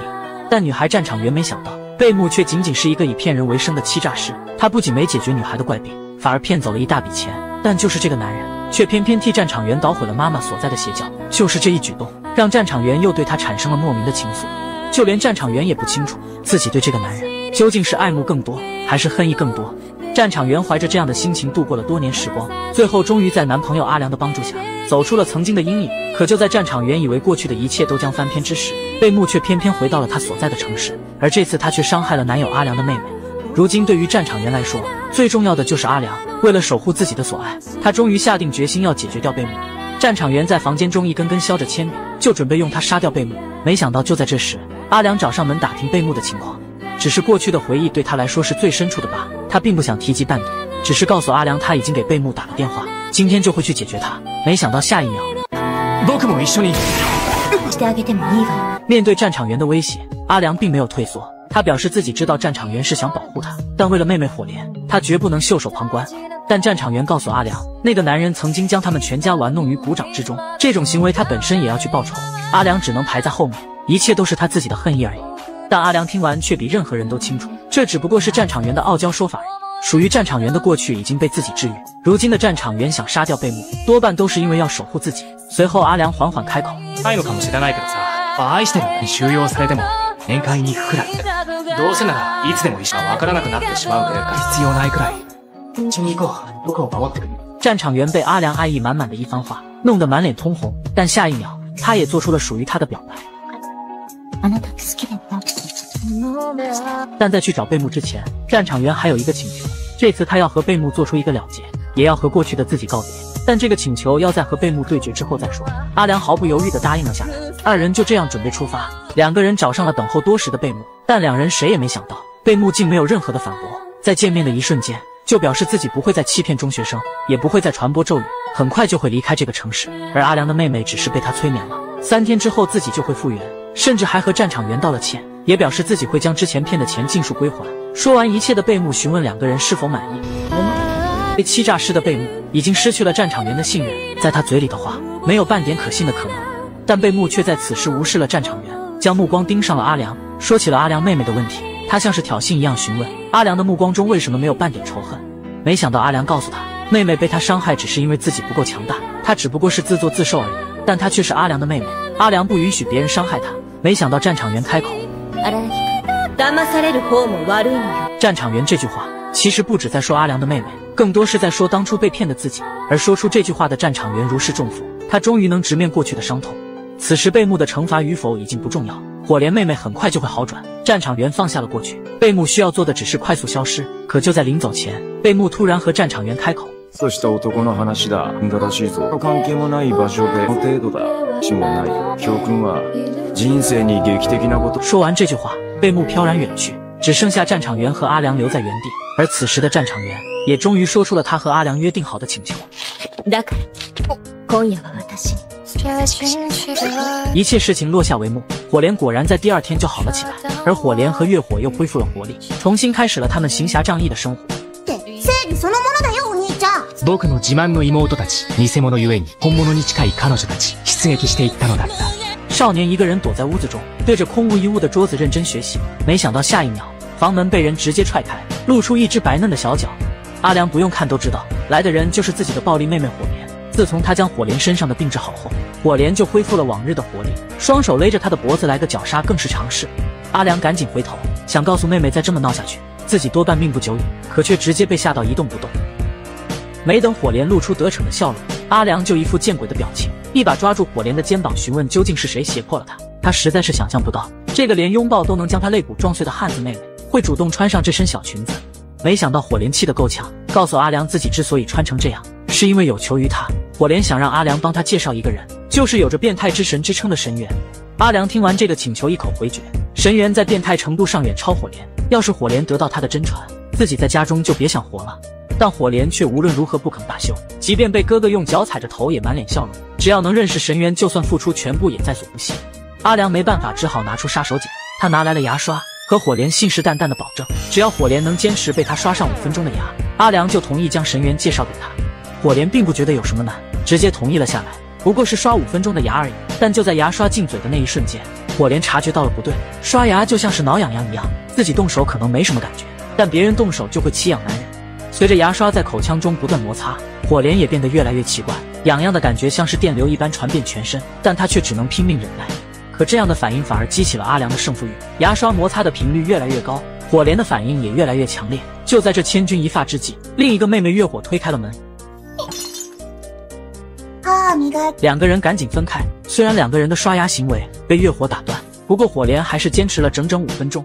阿良没有办法，只能按照约定带着火莲去找神元。而就在前往神元家路上的时候，却突然被一个奇怪的女人拦下问路。女人告诉阿良，自己名为尹凤于贤，想在这个叫瑞考熟的地方建立一个临时的根据地。阿良隐约察觉到了一些不对，于贤不知为何称呼他和火莲为鬼畜小哥和雀风妹子，但送火莲去神元身边比较要紧，他还是掏出电话打给了班长询问。没想到班长告诉阿良，于贤口中的瑞考熟就是之前人爷所在的废弃大楼。阿良得知以后忍不住觉得有些过于凑巧，但还是告诉了于贤。而于贤听完缓缓开口，せやせや、踊れ、ひょっとしたらこんくらいのちっちゃい子に同じように道聞かれるかもしれへんけど、そん時は同じように安城親切にしたってよ。阿良目送着神秘的女人远去，隐约间还是不舒服，但此时还是送火莲到神元家要紧。可就在完成任务回家的路上，阿良却遇见了894，随后也真的遇见了于贤所说的小孩。奇怪的言语让阿良没由来的一阵胆寒。女孩叫做福乃木于街，而奇怪的是，她说的每一句话后面都会加上一句我用凝噎式表情说道。阿良为福乃木指了路，但接二连三出现的奇怪角色让阿良意识到了不对劲。福乃木不仅称呼他为鬼哥哥，还称呼894为蜗牛小姐，这两个人竟然能看出发生在他们身上的怪异事件。阿良害怕对方有什么不良企图，叫出了小忍说明了一切，询问小忍是否知道关于两个人的情报，而小忍竟然真的知道。他告诉阿良，福乃木并不是人类，而是类似于自己的怪异，他只不过是那个名叫于贤的式神。而于贤的职业不言而喻，就是流传在日本很久的阴阳师。可就在阿良想接着询问于贤的目的时，小忍却无论如何都不再开口，实在被阿良烦得不行，才指了一条明路。阿良无论如何也没想到贝木会在这里。贝木告诉阿良，他有些别的事情才会来到这里，让他不要在意。阿良也没有多问，直接询问起了于贤两人的情报。贝木也很大方，在拿走阿良整个钱包之后，终于肯开口。而据贝木所说，于贤与福乃木来到这里的目的就是专门寻找不死怪异的。贝木的话让阿良回家的路上不断犯嘀咕，毕竟所谓的不死怪异不就是自己与小忍吗？身为不死的吸血鬼被盯上也是极为有可能的。阿良一边往家走，一边思索着对策，可没想到刚到家门口，于贤与福乃木就已经等在了门口。在他眼中，一场大战在所难免。女孩原本是一只鸟，却寄生在人类孕妇体内，顶替婴儿吸收营养，经过整整10个月的成长，变成了和正常人类一样的存在。但不同的是，他却拥有着一种奇异的不死之身，不管受了多重的伤或者是多重的病，都能很快痊愈。而他的寿命却和人类一样短暂，在人类寿命结束后，就会化作杜鹃，寄生到下一个人类孕妇之中。但女孩月火并不知道自己就是死出之鸟，反而像个真正的人类一样，有着幸福的家庭。阿良作为他的哥哥，对他也是疼爱有加。没等月火反应过来，阿良已经窜了上来。他像是发现了什么不对一样，大手一挥脱掉了月火的浴衣，随后直直盯着月火的胸口，目不转睛。在他记忆中，那里本该有着一道伤痕，但此时却是无比光滑。而更奇怪的是，月火的全身都是一样，连半点疤痕都没有。阿良看了半天也没想出个原因，只好不再去想，转身出门办事，留下月火一个人傻傻站在原地。但阿良没想到，回到家的时候，门口却多了2个奇怪的人，正在不断按着他们家的门铃。阿良本以为对方是冲着自己和小忍来的，毕竟自己和小忍吸血鬼的身份才会招惹来怪异，可2个人却表示他们虽然是不死的存在，但他们的问题已经被人也解决。2人这次来另有目的。没等阿良想明白，家里的门已经被月火打开，下一秒 Unlimited Rule Book。 阿良亲眼目睹自己的妹妹被福乃木一指点掉半个身子，理智在一瞬间清零，不顾一切朝着福乃木飞扑而去。可仅仅一瞬间，阿良就被于贤按在了地上，紧接着于贤揪起他的头发，阿良看见了难以接受的一幕。あなたはよくよく不死身の会にエダの妹ではなく、あそこのあれは。而就在这时，小忍站了出来，发出了警告。福乃木与于贤2人因此暂且退去，但有关于月火的事情还没有结束。阿良坐在门口，消化着巨大的信息量，直到傍晚时分还没有清醒过来。朝夕相处的妹妹竟然是怪异化身，此时的他甚至不知道该如何面对妹妹。而就在这时，另一个妹妹火莲回到家中，火莲很快接受了家门被炸得粉碎的事实，还一脸兴奋的要代替哥哥守着大门。看着这样的火莲，阿良忍不住想到了月火，2个人都是一样的大大咧咧，一样的精力十足，那月火又和火莲有什么区别？不过就是怪异而已，她也仍旧是自己的妹妹，自己本身不也是怪异的吸血鬼吗？突然想通的阿良向着楼上走去，而在上楼前，他突然开口询问火。僕のために死ねるか？だから何？じゃあ死ねる。死んでやる。妹なんだ。当然だろ。火莲的回答让阿良坚定了内心的想法，妹妹受到伤害，就是她该站出来的时候，这就是家人存在的意义。なら死んでやるよ。もう何度でも。阿良来到了楼上，月火已经醒了过来，但刚才发生的事情已经记不清，反而是以为阿良搞的鬼，冲着他大吼大叫。阿良看着这样的妹妹，忍不住笑出了声，这才是自己的妹妹。他缓缓告诉月火，自己活了18年，有4年时间并不是他的哥哥，因为那时月火还没有出生，他只当了月火14年的哥哥。妹だったんだ。阿良说完这些，更加坚定了，月火从不是什么怪异，也不是什么不死鸟，她就是自己与火莲的妹妹。身为哥哥的自己，要做的就是守护妹妹。阿良离开了家，带着任夏欣去找于贤与福乃木。即便他知道2人强的不像话，但即便是死，他也要死在月火前面。为了这场对战，任夏欣吸取了阿良大量的鲜血，变成了少女模样。2个人直面于贤与福乃木。任夏欣将于贤留给了阿良，阿良忍不住询问于贤的来历，他为什么会对自己的妹妹出手？但没想到于贤告诉阿良，他和人野、贝木是大学时的同学，3个人都对怪异有着兴趣，而于贤则是以抓捕不死怪异为己任。此次的消息就是贝木提供的。听到这的阿良更是生气，自己又被贝木耍了，但此时只能先解决面前的于贤。可仅仅一个照面，就被于贤掰断了双手。随后就是暴风骤雨一般的攻击，伴随着攻击的还有于贤的质问。即便阿良能接受月火，他的另一个妹妹是否能接受？他的妈妈知道自己生下怪物会怎么想，他的爸爸又会怎么想？而除去这些人以外，月火如果自己知道真相后，又该如何生活？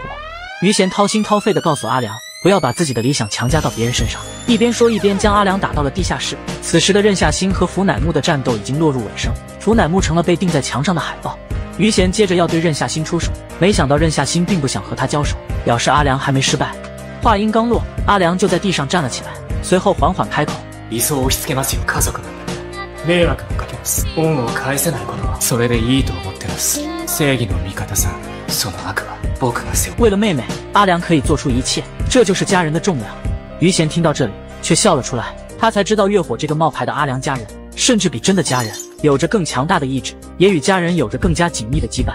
于贤抓起了墙上的福乃木，离开了废弃大楼，而关于月火的故事也最终落下帷幕。実はお前のために怪物みたいな。ありがとう。あんま無理しないでね。男人仅仅为了逃避开学，就带着吸血鬼小女孩来到神社，请求她帮助自己穿越时间，回到还是假期的日子。吸血鬼小女孩欣然应允，在神社前念起咒语。随着小忍的咒语念完，原本的鸟居变成了一道深紫色的门。阿良傻傻站在门前，还没有意识到自己为了躲避开学会惹出多大的麻烦。此时的他只是觉得这扇门过于诡异，也不太敢相信穿过门就会穿过时间。但身边的小忍告诉阿良，以他现在的能力只能开一次门，再不走就来不及了。随后一把拉过阿良的手，在阿良沉浸在小手的柔软触感时，拉着阿良纵身一跃。等到阿良在睁眼时，眼前已经是阳光明媚的神社。为了确认是否成功跨越时间，拦住了几个路人询问，才知道现在根本不是假期开始的时候，而是整整11年前。这个时候的阿良连学都没上。阿良忍不住开始思索，为什么会精准地穿越到这个时间点？也许有什么事情一定要自己做。小忍开口询问阿良是什么事，没想到阿良提起了894，他们穿越的日期就是894去世的前一天。也许自己回来就是为了救下894，但小忍却提醒他，改变过去的后果也许无法承担，而最后的结果也可能无法改变。894的死亡也许仅仅是推迟1天或者2天而已。阿良听完表示他也知道，但894是在寻找妈妈的路上死去，他最终都没见到妈妈一面。阿良希望他能达成心愿，即便死去也没有遗憾。听到这里的小忍不再反对，两个人一起寻找起894妈妈的住址，希望能借此找到894。但894没找到，却意外遇見了一个其他的萌妹，幼年17的宇川。阿良控制不住激动的心，冲到了宇川面前。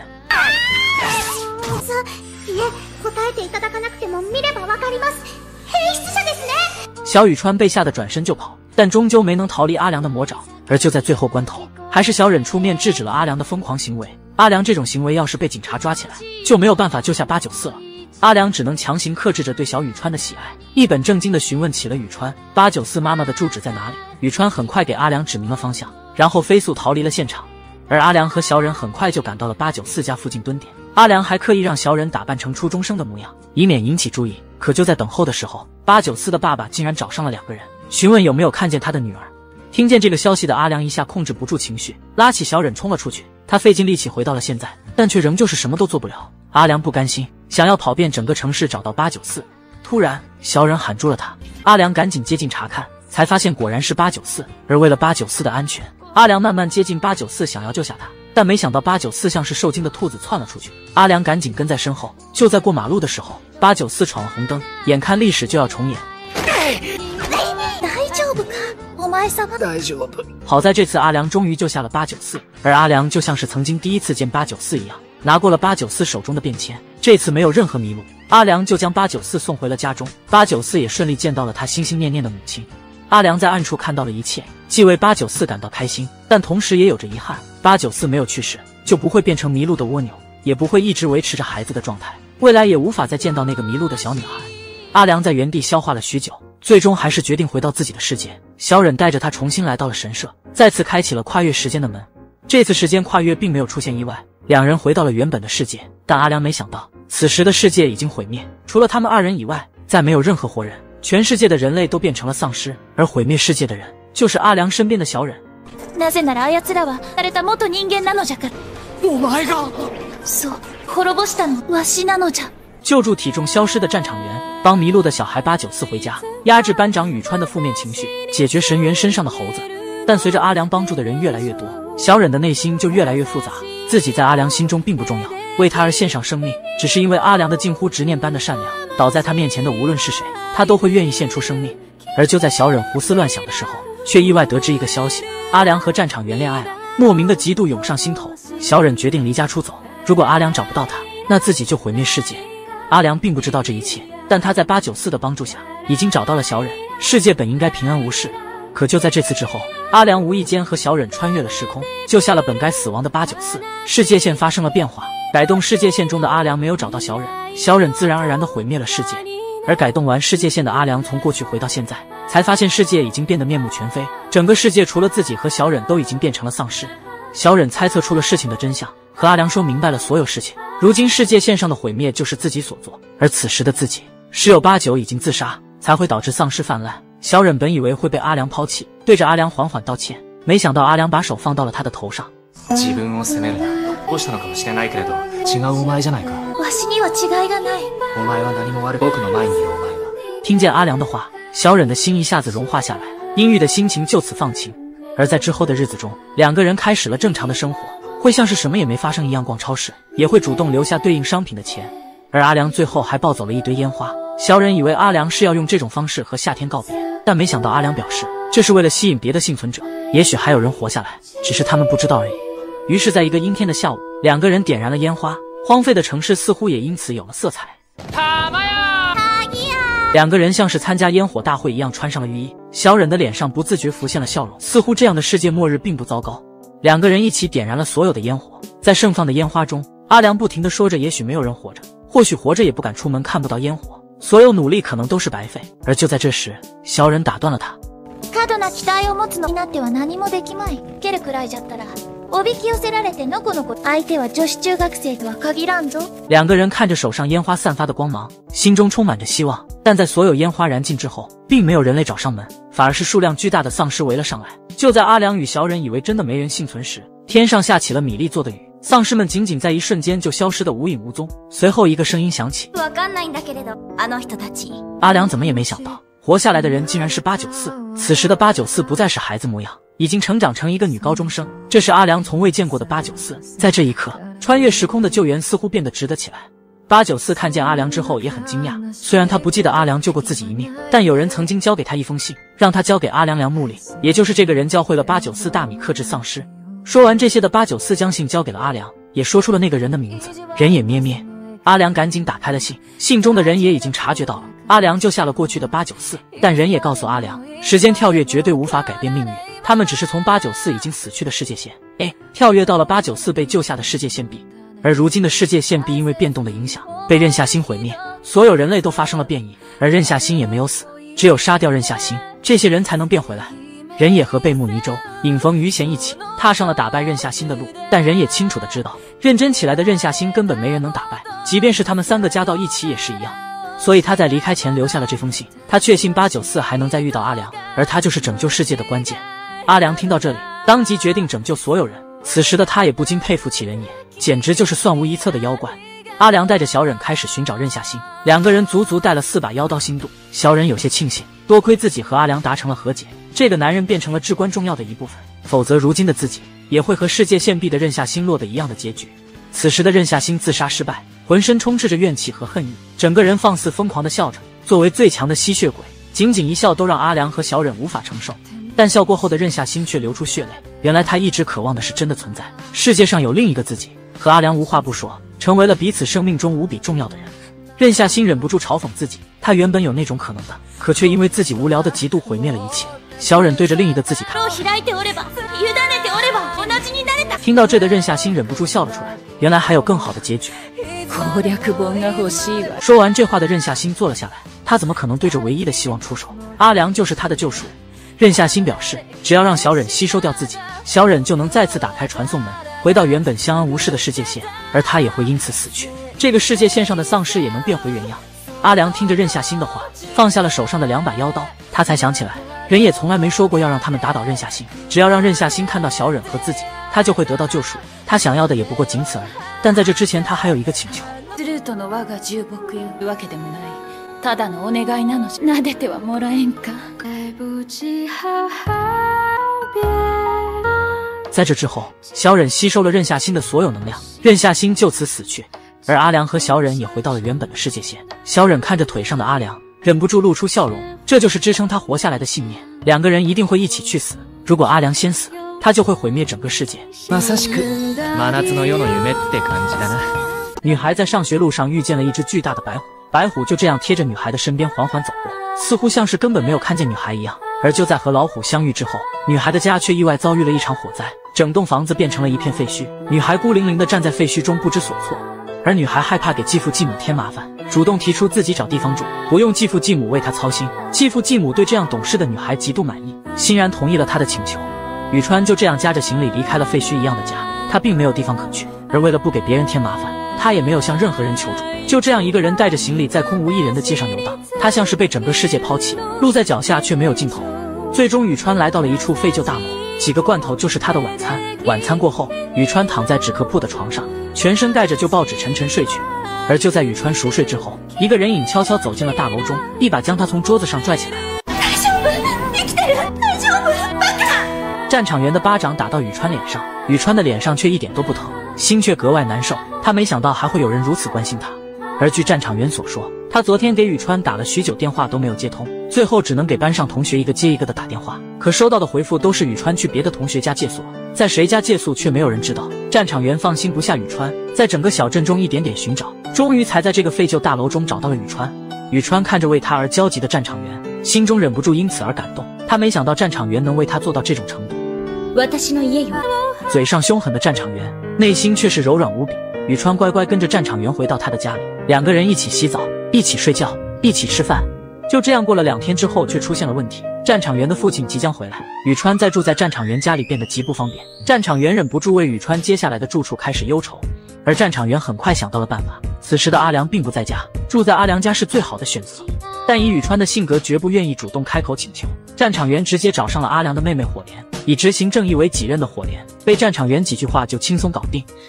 ぐっすり眠れるでまれりといった感じ。正義があるのなら感じだ。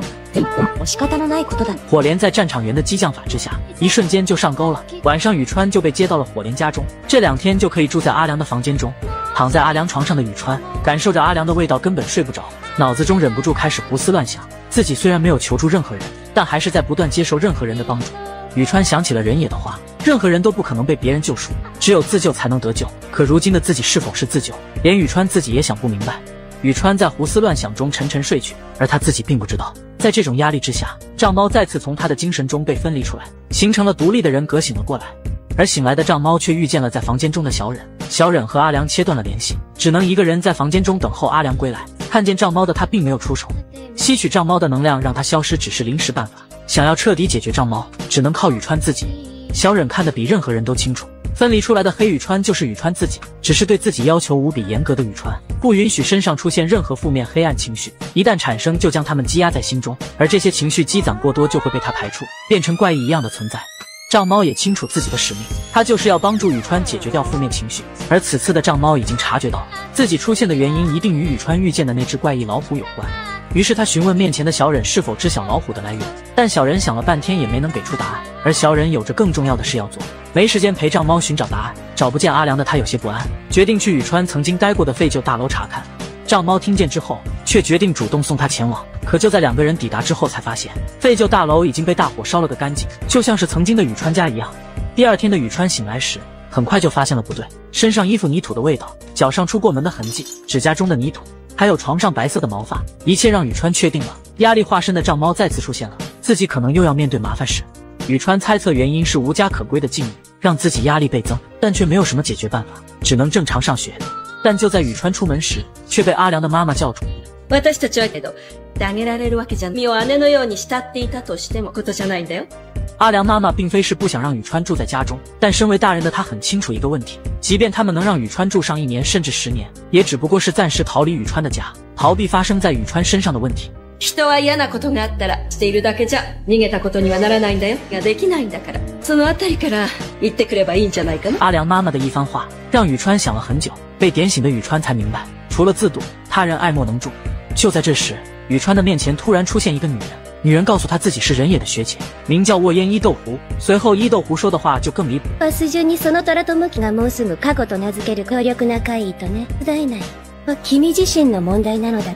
伊豆湖的话让宇川愣在原地，宇川从这个女人身上感觉到自己和她极为相似，但伊豆湖却极为自信。宇川常常说自己只是知道自己知道的事，可伊豆湖却说自己什么都知道，一切像是按照他所说的剧本发展一样。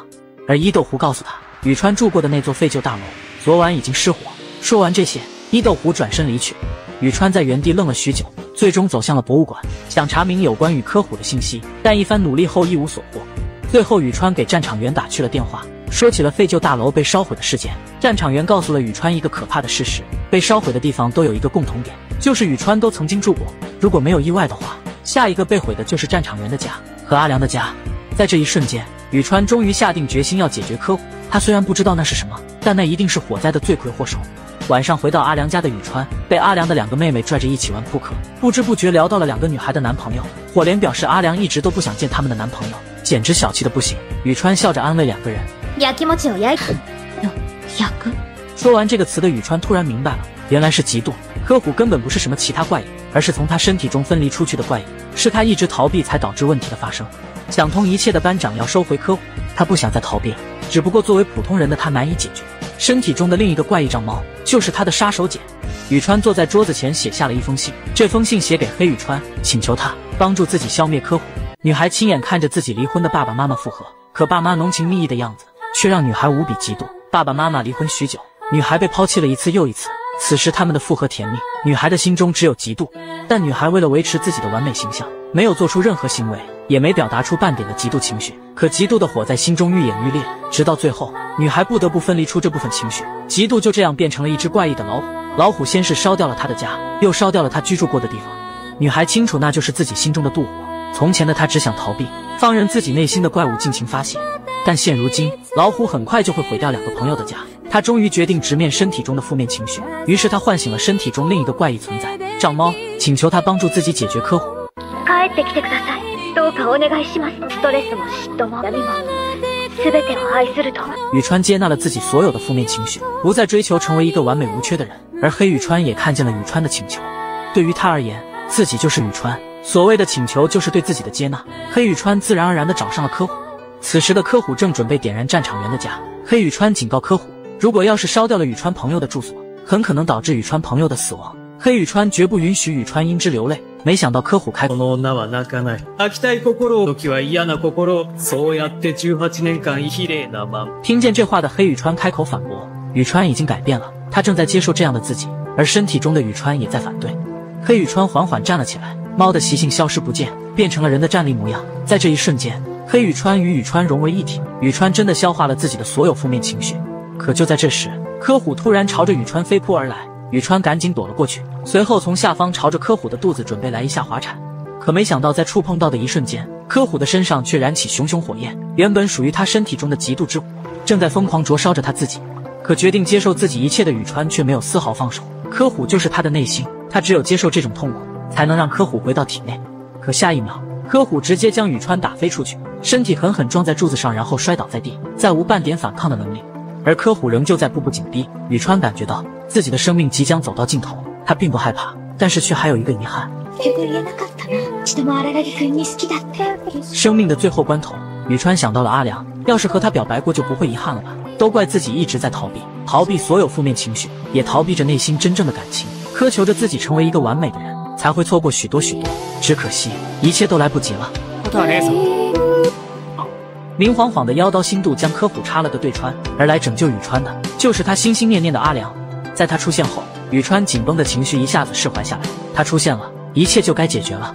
而阿良也举起了科虎，他偷看了宇川写给黑宇川的信，明白了他要接纳自己的所有负面情绪，笑着询问宇川是否要吸收科虎。いいの？でなくなっていいの？バカなことを聞くなよ、羽川。全部お前だよ。安心しろ。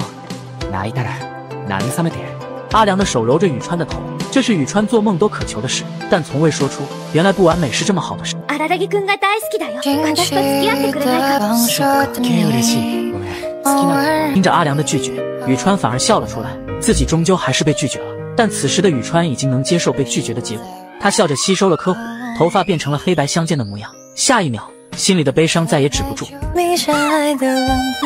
后来呀，宇川的身边再也没有出现任何怪异，而他也不再像以前一样，生怕给别人添麻烦。在家中的房子修缮完毕后，他主动向父母要了一间专属于自己的屋子，而父母欣然应允。宇川18年来第一次不用睡走廊，此时的他才彻底明白，除了自渡，他人爱莫能助。身为怪异的吸血鬼只是无意间降下了一场雨，而这场雨在路过的村民眼中就是奇迹。吸血鬼被村民当成神一样供奉，独自在南极生活300年的吸血鬼还是第一次体验当神的感觉。玩心大起的他就这样留在了这里，甚至还为自己建造了神社。自此之后，每逢村民祈求，他就会为村民降雨。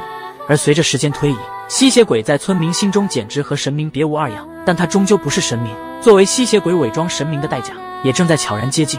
随着神明的传言越传越远，专职灭杀怪异的怪异杀手也听说了这个消息，他赶到了吸血鬼所在的村落，但他却并不是来消灭吸血鬼的。在和吸血鬼了解过情况后，怪异杀手不仅没有出手，甚至还和吸血鬼建立了友谊。吸血鬼也出手过几次，帮助怪异杀手剿灭怪异。但此时的两个人谁也没有意识到，身为怪异之王的吸血鬼本身就像是黑暗中的明灯一样，无形中就会吸引怪异在他的身边聚集。吸血鬼在村落中停留的时间过长，怪异能量也在聚集。终于有一天，奇怪的事件发生了，但在这之后，村民却还是一个接着一个的消失，直到最后一个人都不剩，没有任何痕迹和尸体，就像是直接被抹除了一样。而这样的事情不仅发生在一个村子，附近所有信仰过吸血鬼的村子都发生了同样的事，直到最后，就连听说过这件事的人也同样消失了。此时的吸血鬼才察觉到不对，而怪异杀手也找了上来，他的手下也一个不剩的消失干净。只剩下他自己一人。吸血鬼和怪异杀手展开了调查。就在这时，一种莫名其妙的东西出现了，看不见，听不到，无法用任何言语形容，像是黑暗的一团，但却又是一片虚无的一团不可名状之物。而这团虚无吞噬了吸血鬼与怪异杀手，吸血鬼被吞下3/4，而怪异杀手仅剩一只手。吸血鬼带着那只手一跃来到了南极，而被众人簇拥惯了的吸血鬼第一次感受到孤独的存在，于是他用那只手复活了怪异杀手，制作出了第一个吸血鬼的眷属。而做出这样行为的吸血鬼也从人们口中的神变回了原本的吸血鬼。但复活过来的怪异杀手无法接受自己成了怪异一般的存在，他恨吸血鬼将他变成了怪异，于是他选择了自杀。而在怪异杀手死后，那团虚无就没有再出现过，直到400年以后，他却再次卷土重来。就在阿良与894在街上闲逛时，面前却出现了一团不可描述的虚无，看不见但却知道他就在那里。阿良骑着自行车载着894飞速前进，但那团东西却一直都在紧追不舍。阿良的自行车都被虚无吞噬，而就在这时，阿良却遇见了福乃木。在福乃木的帮助下，阿良与894才逃脱了追击，只不过894却昏了过去。而好不容易逃到安全地点的阿良赶紧询问福乃木，他所遇见的究竟是什么，但福乃木也并不清楚。阿良没有办法，只能等小忍晚上醒来再说。他以为小忍作为怪异之王，什么样的怪异都可以一口吞下解决。福乃木帮不上什么忙，就要转身离开，但临走前却要求阿良报答他的救命之恩。阿良也没拒绝，可就在下一秒，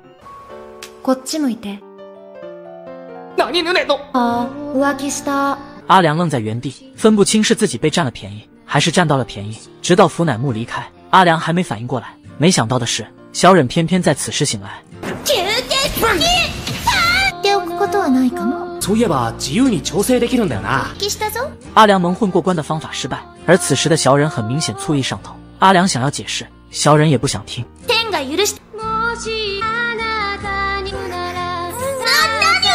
而经过阿良这番道歉，小忍也终于愿意听阿良诉说前因后果。就在听到阿良和894被一团虚无追杀时，小忍想起了那段不愉快的经历，从头到尾和阿良说出了有关于虚无的事情。即便是全盛时期的他也没有任何办法。为了防止小镇上的居民也像曾经的村民一样消失不见，小忍和阿良决定先离开小镇再做决定。而就在此时，福乃木折返回来，因为刚刚的一个吻，福乃木和小忍之间的气氛一下子剑拔弩张，眼看就要打起来。894也在此时醒来，三个萌妹齐聚一堂。阿良连有关虚无的事情都抛之脑后，而醒过来的894一副大姐头的模样，开始要发号施令。阿良一时间看不懂眼前的状况，但没有机会给他思索。那团黑暗再度袭来，房间中所有人都变了脸色。阿良一把抱起894，小忍钻进阿良影子中，最后由福乃木带着3人一瞬间逃到了远处的山上。而894再次陷入了昏迷。比这个更糟糕的消息是，小忍也消失了。经过福乃木的探查，小忍并不在阿良的影子当中，随着两个人之间的联系被斩断，阿良吸血鬼的恢复能力与自愈能力也在缓缓退化。如今必须找人帮忙。福乃木建议阿良去找一个名叫沃烟伊豆湖的女人，她是人野贝木于贤的学姐。此时她正好在这个小镇，在福乃木眼中只有她会有办法解决。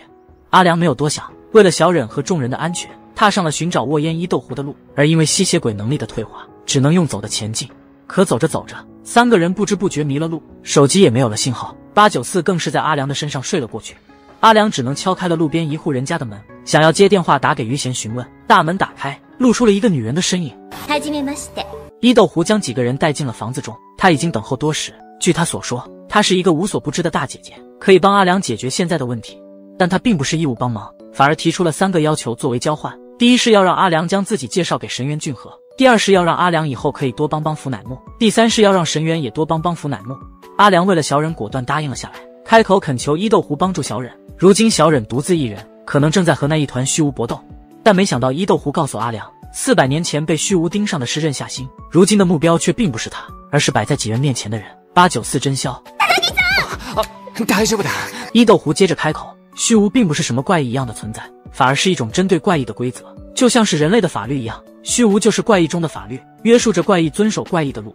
400年前的刃夏星身为吸血鬼，却去做神应该做的事，自然会被规则盯上。而在他制作眷属时又履行了吸血鬼的职责，虚无这才消失。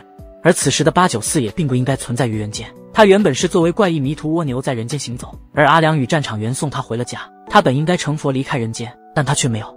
如果他想留下来，只有再成为迷途蜗牛。可894自此之后没有让任何人迷路，也没有乖乖成佛。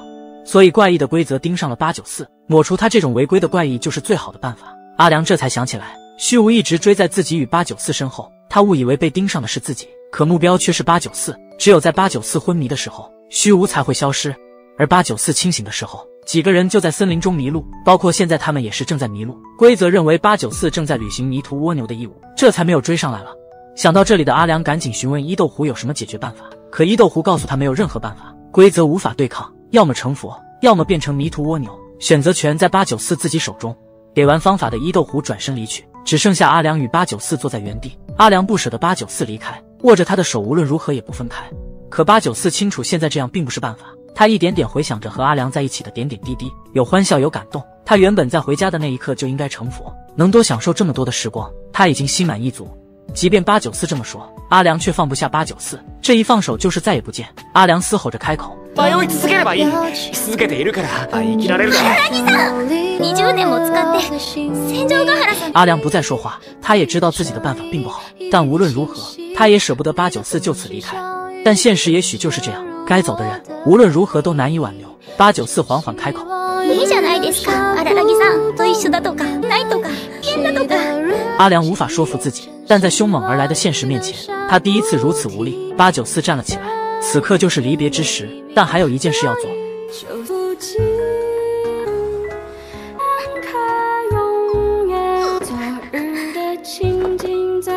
礼しました。大好きでしたよ。男孩和学妹被锁进空无一人的教室，学妹告诉男孩，这间教室不仅门窗紧锁，就连时间在此都是静止的，要想离开只有一种办法，男孩必须解决心中最难以接受的伤痛，才有可能走出这个房间。听见这句话的下一秒，阿良面前的教室似乎变成了回忆的海洋，他的身体被整个吞没，痛苦的回忆直接将他淹没，一些深埋在记忆中的痛苦再次在阿良脑海中浮现。身后的人野善笑着询问他想起了什么，而对于这个刚刚转学来的自称是人野直女的人野善，阿良什么都无法隐瞒，随后缓缓开口，出られない。犯人がわかるまでは。阿良的记忆一下被拉回很久之前，起因是一场期末考试。在期末考试之前，班级中举办了一场数学学习会，但谁也没有想到，就在期末考试结束后，参加学习会所有学生的数学成绩总体比其他学生高了整整20分。在班长老苍玉眼中，一定是有人在学习会上泄露了考试题目，才会导致这种事情的发生。这不仅是对学习会的玷污，也是整个班级的耻辱。为此，老苍召开了一次临时班会，主题就是找出泄露题目的犯人，而在找到犯人之前，谁也不许离开。而老苍也是学习会的成员，为了避嫌，他选择由阿良代替他主持这次大会。阿良不仅没有参加学习会，还是这次考试中唯一的一个满分，除了他以外再没有更好的人选。可站在讲台上的阿良清楚，老苍是将烫手山芋抛给了他，因为阿良极为优异的数学成绩，老苍极度厌恶阿良，而这次班会根本找不出凶手，阿良也可能因此身败名裂。就在此时，人野善突然开口，方がわかりましたよ。することでここから出られるんです。否定することで。善表示两个人会被困在这里，就是因为阿良心中仍对这件事念念不忘。阿良的人生在那天之后都发生了重大的改变，他却一直在逃避。今天就是面对过去的最好时机。阿良听完陷入了沉默，正如善所说，简单的一次作弊事件却改变了他整整一生。随后阿良接着和善讲述班会后续的事情，大家一开始将目标锁定在参加学习会的19人身上，但同学又提出异议，不参加考试获取高分的同学同样有着嫌疑。班级中一时间陷入了争吵。確信はないけど。確信がないことを言わない。僕のいないところでやってくれない。怀疑、猜忌、试探、争吵，人性的丑恶在这一瞬间展现得淋漓尽致。但仅仅因为这个还不至于改变阿良的一生，人性的丑恶是一直存在的。可最让他无法接受的是结果。阿良跑到老苍面前请求着结束班会，但老苍还是坚持着找不到犯人就不可以离开。就在放学前的5分钟，他走上了讲台，一声大喊，班级随之恢复沉寂，一切恢复了秩序。多数決で決めます。そこでクラスの大半が。但以为最后的结果是阿良被冤枉，才会让他在这次班会结束后性情大变，但没想到却被阿良否定。他仅仅被老苍投了一票而已，反而是老苍才是班级中得票最高的同学。老苍绝望的脸就像是烙印在阿良心中，那种绝望阿良永生难忘。他一直坚持的正义碎得一干二净，人数多寡在此刻就代表着正义，只要人数多到一定程度，正义就可以被扭曲。だけど正しさなんて。阿良确定老苍不是众人口中的犯人，班会是他主动举办，找出犯人也是他一直在坚持。如果他是犯人，没必要如此大费周章。可阿良却无法帮老苍伸张正义，在这件事之后，他始终有着罪恶感一般的负担，这是他一辈子的遗憾。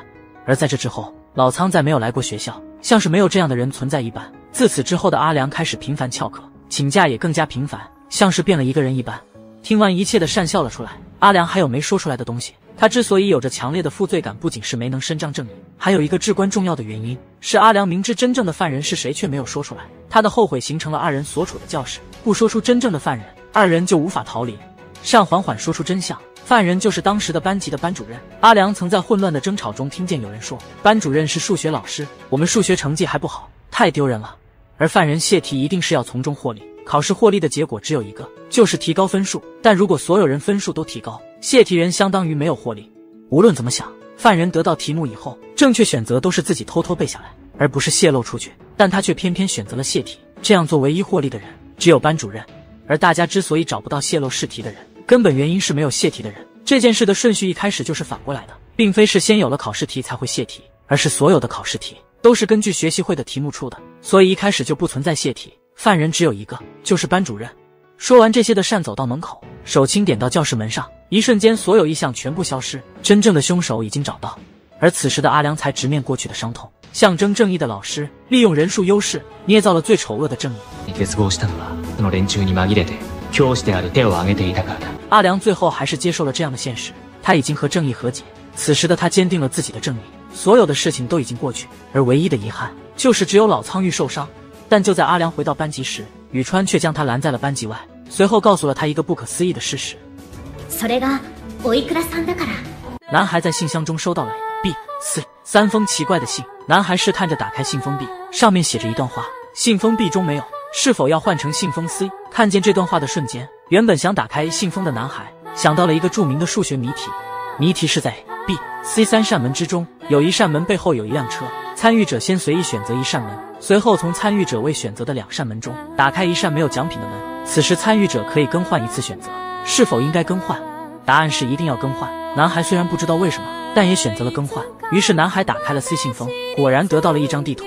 男孩阿良顺着地图来到了一间破旧的屋子，而开门的是一个女孩。看着到来的阿良，女孩脸上的笑容十分灿烂，她一直在等待阿良的到来。随后女孩将阿良带到了楼上，给他解释了这个数学谜题，更换选择会让原本1/3的概率变成2/3，这就是大名鼎鼎的3门问题。而这只是数学有趣的一角。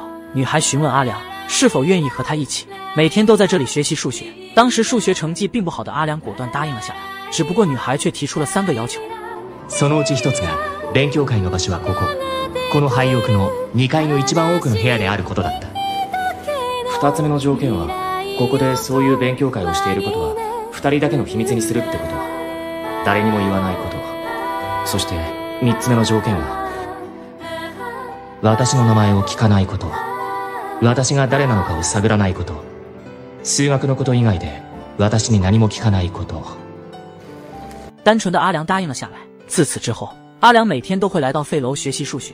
为了感谢女孩，他还会带着点心来到楼里。只不过女孩却笑着对他说，教阿良数学只是希望他喜欢上数学，并不求任何回报。阿良信以为真，自此之后每天乖乖去废楼上课，没有留意到任何不对。可就在这天，女孩却突然消失。在那天之后，阿良再也没见过女孩，无论什么时候去到废楼，都见不到那个笑着教他数学的女孩。阿良不死心地在学校中寻找，但仍旧是无济于事。最后的他渐渐忘记了这件事。但阿良上高中之后，再次遇见了数学少女老苍玉，只是此时的阿良已经认不出老苍，而老苍也无比厌恶阿良，更厌恶阿良优异的数学成绩。彼女を作った数学のおかげね。数学のおかげなのよ。本当に腹。からもお前は。阿良不知道为什么，只能带着人野善回到了那座废楼调查。而就在阿良将前因后果告诉人野善后，人野善却笑了出来，随后询问阿良想想为什么老苍不告而别，原因和阿良父母的警察身份有关。阿良怎样都想不明白，尚缓缓开口解惑，一个人怨恨另一个人，一定是因为做了什么或者没做什么。结合老苍教授阿良数学的事来看，整个过程没有任何问题，所以问题不在于阿良做了什么，而是他没做什么。沿着这个思路去想，老苍教授阿良数学是希望阿良做些什么事，这件事对于老苍来说足以影响一生，否则不至于多年以后再见面，老苍依然愤恨。教授阿良数学时，老苍只是一个孩子，对于一个孩子来说，最重要的东西几乎只有一个，家庭。随后尚缓缓说出了真相。そうです。荒木先輩。ここではなかったんです。住まう家でした。生活幸福的阿良永远不会想到，有的孩子会住在这么恶劣的环境。他下意识地以为这是一间废物，可这就是老苍玉的家。严重的家庭暴力让房子都饱受战火摧残，每天都是这样一片狼藉。老仓的爸爸妈妈生气就会吵架，甚至大打出手。遭殃的不仅是老仓，连房子也没能幸免。老仓没有一天不想逃离这种生活，所以在鞋柜中藏下了3封信，然后帮助阿良学习数学。他渴求着阿良能发现他家的异常，然后告诉当警察的爸妈，借此将老仓从地狱般的家庭中拯救出来。但阿良没有发现，心安理得地接受着老仓的帮助，却没有做出任何行为。老仓最后的不告而别，其实是家庭的破碎，被带走去另一个地狱生活。自此之后的老仓才会无比怨恨阿良，在他眼中，阿良是因为数学成绩的提升，才会有着如今幸福的生活。换句话说，是因为自己阿良才会幸福，可阿良却没有半点回报。老仓从骨子中怨恨阿良。此时的阿良开口反驳，老仓为什么不直接和他说，或者自己说，甚至立下约定，阿良绝不能说出补习数学的事情。而人也最后一句话击溃了阿良所有幻想。老仓将所有希望，活下去的希望，生活的希望都寄托在了阿良身上，可阿良却让一切落空。此时的阿良后知后觉，回忆蔓延到整个身体，自己曾承载一个人的希望，却亲手将其毁灭。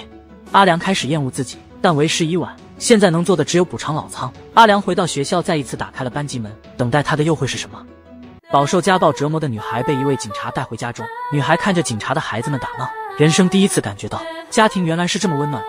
对比警察的家，她的家中永远充斥着暴力，窗户从没有完整的时候，地板也是碎裂的。女孩一声不吭地瞪着警察的孩子，这种家庭的温暖让她喘不过气。如果没有见识过天堂，她原本可以忍受地狱。老仓在这样的压力下忍不住逃回家中，可他再也不甘心待在这个地狱般的家，于是他盯上了警察家的男孩阿良。他想尽办法邀请阿良来到家中，帮助阿良学习数学的同时，他希望阿良能发现家中的异常，然后同情他，怜悯他，带着他逃离这个地狱。但阿良并没有察觉到，从小幸福的他没想到有人的家会支离破碎，只顾着学习数学知识。老仓苦苦等待的救赎化为泡影，他的家庭最终走向了分崩离析，而他却将所有的恨意都尽数转给阿良。老仓认为是在自己帮助下，阿良的数学成绩才会提升，因此才会有幸福的生活。阿良收获了那么多，却没有将自己救出地狱，他就是最坏的恶人。而阿良时隔多年也终于知道了真相，以正义为信仰的阿良也认同了老仓的想法。他没能帮上老仓，没能去做正义的事，就是最不可赦的罪人。在得知真相的第一时间，他就带着宇川找上了老仓的家。过去的事已经无法挽回，此时的他想要弥补，可老仓看见阿良就只有厌恶，不仅厌恶他曾经的没有出手，更是厌恶着他如今的幸福生活。那种幸福就像是移动的太阳，不停地灼伤着老仓的心。听见阿良想要弥补他，老仓更是笑了出来。他和阿良说出了他的过往，在阿良没有出手帮助之后，他的家庭分崩离析。他跟着妈妈去了新的城市，靠着救济金度日。妈妈因为离婚而心理崩溃，不说话也不出门，每天都躲在屋子里。家中的日常生活都是由老仓一人负责。可即便这样，妈妈还是在某一天消失了，老仓变成了孤儿，靠着救济金又回到了这座城市。他笑着问阿良，时至今日，阿良想如何补偿？是能把爸爸找回来，还是能把妈妈找回来？阿良说不出话，屋子中沉默了很久。但老仓的情绪随着过往的伤痛越发崩溃，在不断吐出的字句中，老仓说出了真相。じゃない、私が悪いってこと。お母さんの言ったことが私じゃなきゃだった。私は私が嫌い。さあ、なららぎ、もうダメなんだ。親を悪者にしている。老仓不明白自己做错了什么，要遭受到如此的惩罚。他期待的救赎从未到来，惩罚却一直未间断。他不明白为什么自己得不到幸福。可就在这时，旁观许久的宇川终于开口。屋子中的人只有宇川最能明白老仓。同样的家庭暴力，宇川当时选择逃避隐藏，老仓选择等待救赎。可两种都不是获得幸福的办法。人如果不自救，是没有任何人可以拯救的。没想到老仓明白这个道理，他只是不想面对而已。随后他将阿良和宇川都赶了回去。老仓的态度坚决，阿良和宇川只能选择改日再来。而就在临走之前，宇川突然开口。私あなたのこと。じゃああなたたちに言ってあげてもいいわ。听到这个请求的阿良第一时间答应了下来。也许这件事是目前赎罪的唯一办法。阿良和宇川坐在广场上开始分析，老仓的妈妈是在家中失踪的，当时的家就像是一个密室，人想要离开只能从正门，而唯一的钥匙在老仓手上，妈妈如何出的门就是最大的疑点。可就在二人分析的时候，人也善感到二人之间，他对宇川带着一种别样的敌意，不断嘲讽着宇川根本帮不上阿良的忙，只是中看不中用，光有一对大欧派而已。而善表示自己早就已经想到了答案，对着宇川发出挑衅。もう二度と荒木君を横取りであればいけなくもありません。而宇川也因为小善的一段话被激怒，表示自己仅仅需要10秒就可以想明白真相。短短10秒之内，班长冲向了广场上的水龙头，将头发上的染色剂冲洗干净，露出黑白相间的头发，又迅速地坐回了原位。而坐下的一瞬间，宇川就想明白了答案，但这个结果他无比害怕。更让他害怕的是，小善一开始就能想到这样的答案，这根本不是智商上的恐怖，而是人心上的恐怖。此时唯一一个一头雾水的人只剩阿良，他询问着两个人究竟是什么答案，两个人不断提示，但阿良仍旧无法想象那个无比黑暗的真相。但随着提示不断增多，阿良渐渐有了猜测，排除所有不可能的，剩下的那个再离谱也是真相。阿良说完这些，小善又进行了残忍而又真实的补充，老仓的母亲早就饿死了，然后慢慢腐烂，直到腐烂看不出人形时，老仓心中就认为妈妈消失不见了，可妈妈从来没有离开房间，像是水一样一点点蒸发干净，最后随着垃圾被处理走。阿良下定了决心，即便事实再残忍也要告诉老仓，他不知道妈妈去哪了，就是心底下意识的在逃避。阿良要告诉他真相，让他主动去面对生活，即便老仓会因此更加疯狂的憎恨他，他也心甘情愿。老仓总要解决掉过往所有的伤痛，去迎接新的生活，那就由他来当这个恶人。阿良找上了老仓，说明了所有真相，而老仓却笑着接受了这个事实，像是早就知道一样。随后老仓告诉阿良，政府的救助暂时结束，他不能住在这个房子里了，他要前往新的城市、新的房子、新的学校，也许也能开始一段新的生活，和过往所有伤痛告别的生活。故事的最后，老仓离开了学校，而阿良在课桌中无意发现了一封信，上面没有任何信息，毫无疑问，留下信的人是老仓。阿良缓缓打开了信封。どれどれ。僕は思わずほころんでしまった。男人原本是猎杀吸血鬼的怪异杀手，可一次意外让他不仅变成了吸血鬼，还成了吸血鬼之王任夏欣的奴隶。男人难以接受这种巨大的身份转换，最后选择了自杀，整个人在太阳下化为了灰烬。可即便这样，男人还是没有死。吸血鬼强大的体质让他变成灰烬后又很快复生，复生后又被阳光摧毁成灰，就这样以灰烬的形态活了400年。而这400年的时间却让男人放下了一切，不仅原谅了任夏欣，甚至还爱上了他。此时灰烬状态的男人为了复活，汇集到一座神社处，摧毁了神社中的神，借用神社中的灵气缓缓恢复自己的身体。可就在这时，他却遇见了那个朝思暮想的主人任夏欣。此时的他已经化名小忍，还多了另一个仆从阿良。良怒嫉妒让男人失去了理智，复活的欲望更加强烈。而由于任夏欣的到来，同属于吸血鬼之间的感应也让男人迅速恢复，终于重新拥有了身体。男人第一时间就找上了阿良，只要他吞噬了阿良，从此任夏欣就独属于他自己。但就在他即将成功解决阿良时，几道粉色火焰拦住了他的去路。多年以来对火焰与太阳的恐惧，让男人选择暂时离去，但他却没有就此放过阿良，反而在等待着新的机会。感应到威胁的阿良赶紧找上了怪异专家伊豆湖。看过剧本的伊豆湖将有关于男人的事情全都告诉了阿良，而他还说出了不为人知的真相，当初连任夏欣都是因为这个男人的吸引才来到这个小镇。最近阿良所遇见的一个个怪异罪魁祸首也都是这个男人，他占据了北白蛇神社，将一切怪异吸引而来。伊豆湖来到这里就是为了解决他，没想到小忍听完一切后却露出了不高兴的表情。那个男人早就死了，绝没有复活的可能。他像是在坚决表示自己的立场，和那个男人不再有半分关系。但即便这样，此刻的阿良还是有些不舒服，像是自己珍重的东西就要被人抢走一样。他还没意识到自己这是吃醋的表现。伊豆湖没空理会小忍与阿良复杂的心情，叮嘱两个人找到那个男人，最后由他请人出手解决。说完一切后，伊豆湖转身离去。而就在伊豆湖離開後，小忍突然開口。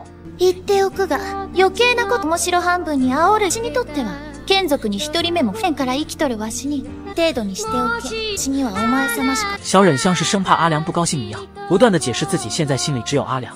好在阿良並沒有多想，反而是沒心沒肺地去買早餐。但就在這時，身後響起一個聲音。伝言は伝えてくれたかの？没想到男人短短几天就已经恢复成了人形，甚至还可以正常的行走在阳光之下。男人叫住了阿良，宣示着自己对于任夏欣的所有权，但他并没意识到，此时再没有吸血鬼任夏欣，只有阿良的小忍。可男人仍不死心，诱惑着阿良，只要和任夏欣分开，不仅能变回人类，对于任夏欣的责任，自此之后也由他来承担。但阿良却仍旧是拒绝了他。此时的小忍是他生命中的一部分，他们的生命绑定在一起，同生同死。说完这些的阿良打开男人给的饮料就要喝下，下一秒，多亏伊豆湖带着帮手赶来，阿良才保住一条命。但男人又提出一个新的提议，用决斗来决定任夏欣的归属。说完的男人潇洒离去，只留阿良在原地默默消化这个消息。阿良想了许久，还是决定去和小忍说明这个消息。但他刚找到小忍，却发现此时的小忍已经和神原打在了一起。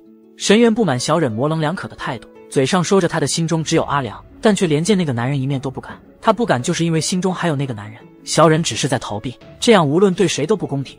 阿良全心全意却没换来小忍的真心，那个男人努力400年却连见小忍一面都做不到，而小忍更是会在两难中煎熬。神原逼着小忍去见那个男人，惹得小忍怒火上头，但下一秒神原开口，まるで眷属が一人しか愛殺しと3人で仲良くや。神原突如其来的说法连小忍都愣在了原地，而神原告诉小忍，即便做不到和睦相处，即便不得不舍弃一人，也要将被舍弃的结果告诉那个人。苦等了400年的他无论如何都该有个结果，逃避这种事情本身就罪不可恕。神原的每一句话都正中小忍的内心，他害怕见到那个男人，害怕自己的感情动摇。可神原接着开口，荒木先輩と仲良くや来られても困るって気持ちは迷惑だってそのまま死んでればよかったって。小忍没想过这种办法，他的心里明白神原所说的才是正确的，面对感情不该逃避，拒绝就是拒绝，喜欢就是喜欢，只有这样的人配被爱。いいやつでいたいのかままで終わりたいのか。小忍最终被神原的话打动，下定了决心斩断这段感情。如果不爱那个男人，就正大光明的拒绝他，因为他本就不是所爱。如果男人恨他，就用更狠的憎恨回应。如果对那个男人动心，就果断的和阿良分开。感情本应如此，而这一切也被暗处的阿良尽数听见耳中。他也因为神原而醒悟，决定直面那个男人，即便失败，也要守护属于他的任下心，那就是他明晃晃的光明正大的感情。阿良赶到了决斗的操场，那个男人已经等候多时。伊豆湖作为裁判立下规矩，他将竹刀插在地上，阿良与男人背对竹刀走10步，随后抢夺竹刀，先在对方身上留下印记的人获胜。可就在伊豆湖宣布完规则后，妖刀星度从天而降击碎竹刀，出手的人就是小忍，这就是他最明确的答案。他坚信阿良可以胜利，轻松解决掉那个男人，斩断一切。而二人的决斗很快开始，随着最后1秒结束，那个男人先拿到了刀，阿良危在旦夕。可下一秒，人也曾经交给阿良的护身符，在这一刻物尽其用。阿良拿起了刀，但没等出手，那个男人却先崩溃。他终于明白了这把刀的意思。任下心拒绝了他，可他400年的不甘，让他的身体一瞬间化成了灰烬的海洋，阳光灼烧他400年的痛苦，比不上任下心带来的分毫。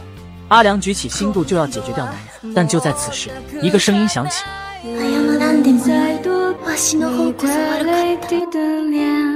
任下心赶到了男人身边，一口一口将他吃下。生死狼再也不会复活了，所有吸血鬼的部分重新回到了任下心体内，任下心的过往落下帷幕。此时只剩小忍留在阿良身边。女孩在打开柜子时，眼前突然闪现出一条白蛇，她被吓倒在地，可身边的同学像是没看见一般，冷漠地从女孩身边走过。女孩面对这样的无视已经习以为常，班级中所有人因为一件事都像是仇人一样互相不说话。班主任委托过身为班长的女孩改善这种情况，可她也没有办法，反而因为这种气氛才会让女孩产生看见白蛇的幻觉。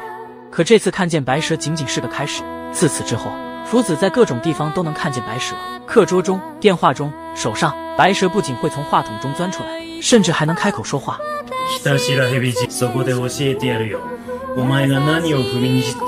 福子如约来到了北白蛇神社，入目所见是无数断裂的蛇的尸体，而这一切都是曾经的福子所为。为了解除诅咒，福子查阅了大量的资料，也杀了巨量的蛇，而如今属于他的报应也悄然来临。福子不敢相信地询问面前名叫朽绳的蛇，赎罪究竟是什么意思？只需要道歉就可以吗？朽绳因为福子的幼稚与傲慢笑了出来，于是说出了他的要求。他原本是北白蛇神社的神，但因为怪异之王任下心的到来，怪异能量聚集到神社将他给取代。福子需要找到他的神体，借此让他恢复神力，重新拿回神的身份。福子因为曾经的罪孽答应下来，朽绳自此化为一个头绳留在福子身边。每到晚上，福子就会出门搜寻，靠近神体时，朽绳就会给出提示。但找了一晚上，福子仍旧是一无所获。就在他准备回家时，一个声音响起：見つけた戦国暦お兄ちゃん。阿良从妹妹口中得知福子最近夜不归宿，放心不下的他大晚上跑遍了整个小镇，这才将福子带回了家中。阿良询问福子为什么晚上出门，喜欢阿良的福子不敢让阿良知道自己杀害无数白蛇的事情，只是说班级中压抑的气氛让他出门闲逛。阿良也没有多想，就将福子送进了妹妹房间，让她和妹妹一起住上一晚。而两个小姑娘在睡前忍不住聊起了天。月火故意提起了阿良，询问福子是不是喜欢阿良。福子不自觉紧张起来，但月火偏偏变本加厉。なでこちゃんの言うあれなんだよね。恋人同士になりそうだよ。こんなことを。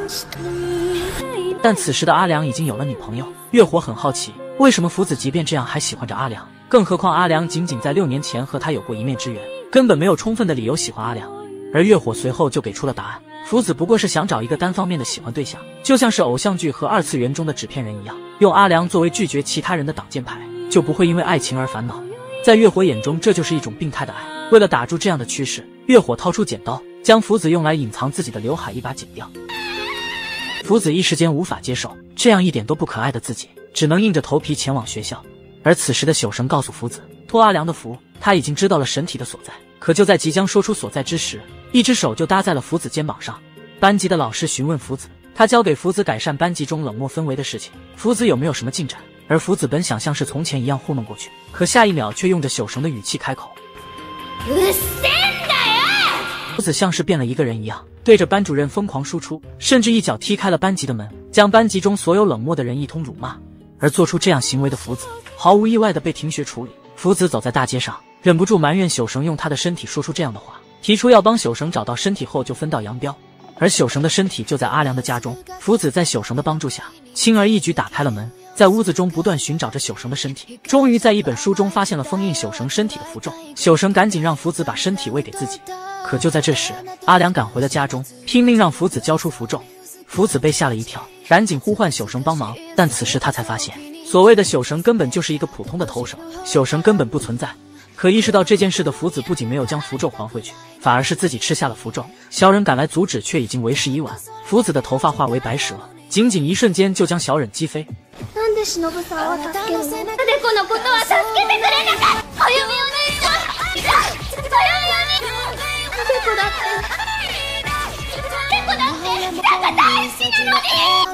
小忍和阿良就这样被福子以碾压的优势打败，而福子还不明白是什么情况。宿神和福子说明了一切。所谓宿神这种怪异根本不存在，如今的宿神仅仅是因为福子的信仰而成型复活，是福子自己想要复活神，才策划了这一切。或者说根本不是策划，仅仅是因为对阿良近乎病态一般的爱，福子连自己都欺骗了。一切都是因为福子看见了和战场员在一起的阿良，嫉妒让他每天都来到神社祈祷，希望战场员可以和阿良分开，成全自己与阿良的爱情。而就在一天早上，福子从人野善口中得知，神社中根本没有神，想要神复活，就要从阿良手中拿到符咒解开封印，这样就能实现所有愿望。而也就在那天早上，人野善给了福子一个白色发圈。自此之后，福子开始编织他幻想中的故事。由于当初在解除自己身上的诅咒时，看见过大量有关怪异的书，现实和幻想融合，一切合情合理。福子就这样欺骗着自己，甚至去阿良家过夜都是为了偷走钥匙，借此打开阿良家的门，寻找到符咒的所在。此时的福子已经不再是人，吸收了符咒的他成了真的蛇神，而他的第一个愿望也要由自己实现。だってしょうがなくない？生きてたら暦お兄ちゃん、どうせまた彼女とか恋人とか作るだろうし、その度失恋するのもしんどいよ。絶対に叶わない恋をし続けるって意味なら、暦お兄ちゃんに死んでてもらう方がずっとロマンチックじゃない？福子得不到的谁也别想得到，力哥哥将永远在他的幻想中与他相爱到永远。可就在他打算动手杀掉阿良时，战场员的电话打来，他告诉福子要注意杀人的顺序，如果要先杀阿良，小忍就会变回最强怪一刃下心。对于吸血鬼之王来说，杀掉福子易如反掌，而在杀他们之前，最好也先杀掉战场员，不然阿良死掉的话，他的疯狂会让他杀掉所有人。所以杀人的顺序应该是战场员、刃下心、阿良。听见这个的福子感谢了战场员的消息，决定按照这样的顺序依次解决。但没想到战场员不需要感谢，而是作为一个信徒的身份，向福子如今的这个新神发出了信仰请求。福子杀掉他们可以，但在这之前先给他们一点点时间。他表示如果福子真的想杀掉所有人，是不会差这点时间的。而作为神，他也应该回应信徒的祈愿，时间的终点就是毕业典礼。而听完请求的福子笑了出来。半年待った。ありがとうございます。半年だよ。その半年は戦場ヶ原さんしないでね。挂断电话的福子笑了起来，静候着能杀掉阿良的那一天，属于他的幸福将在那一刻得到升华。ようこそ暦お兄ちゃん。なってあげるね。男人是以诈骗为生的欺诈师，在别人眼中他唯利是图，只要能骗到钱，无论老人和小孩他都不会放过。而没钱可赚的事情他从不会浪费时间。但只有男人自己知道，他曾经为了一个女孩做过一桩赔本生意，只身捣毁一个邪教组织，却1毛钱没有赚到，反而差点搭上性命。女孩不知道这件事情，一直将他当成骗子，而被误会的男人从没想过解释。本以为二人生活不会再有交集，但男人没想到，这天女孩给他打来了电话，请他帮忙骗一个人。贝木没想到一直恨着他的战场员竟然会给他打电话，甚至还让他骗人。可贝木却无法拒绝战场员。两个人最终在冲绳的一家咖啡厅见面。战场员说了前因后果，她和男朋友阿良被一个神盯上，再有2个月这个神就会杀掉他们，请贝木来则是让他欺骗一个神。贝木听过之后陷入沉思，对他而言，骗神也不是什么难事，令他犹豫的只有一件事，对方可是神明，得加钱。战场员拿出10万日元，表示自己的身上只有这么多，可以当做定金，但只要贝木解决问题，他就算出去卖也还清账目。可刚说了一半，贝木用一杯咖啡打断了战场员。身为骗子的他，也许是第一次在外人面前展现自己的真实情绪。随后贝木一个人来到了洗手间，质问着自己要不要帮战场员免费工作。他想了无数个理由，从阿良的关系想，从千石福子的关系去想，从宇川的角度去想，可无论怎么想都没有免费工作的义务。就在这时，神原俊和闪现在脑海中，这个女生是他大学喜欢的学姐沃烟远江的女儿。沃烟远江对贝木有恩，贝木有义务保护沃烟的女儿神原，神原又和阿良关系很好。也许最高明的骗子就是这样，连自己都会欺骗，宁愿编织一个复杂无比又极度不合理的理由，也不愿意承认他就是想帮助战场员，即便免费甚至是到搭钱也可以。下定决心的贝木回到桌子上答应了战场员，还不忘象征性的收下战场员带来的10万，表示不过是一个幼稚的神，这些足矣。贝木随后换了个模样回到了小镇中，针对千代福子开始了调查。他装成福子朋友的家长来到了福子家，收集着福子的信息。在福子成神后，父母以为他失踪了。贝木看着福子房间中的陈设，一切都是无比可爱的样子，但贝木清楚，任何事情真实到了极点就是虚假的，可爱也许仅仅只是福子的伪装而已。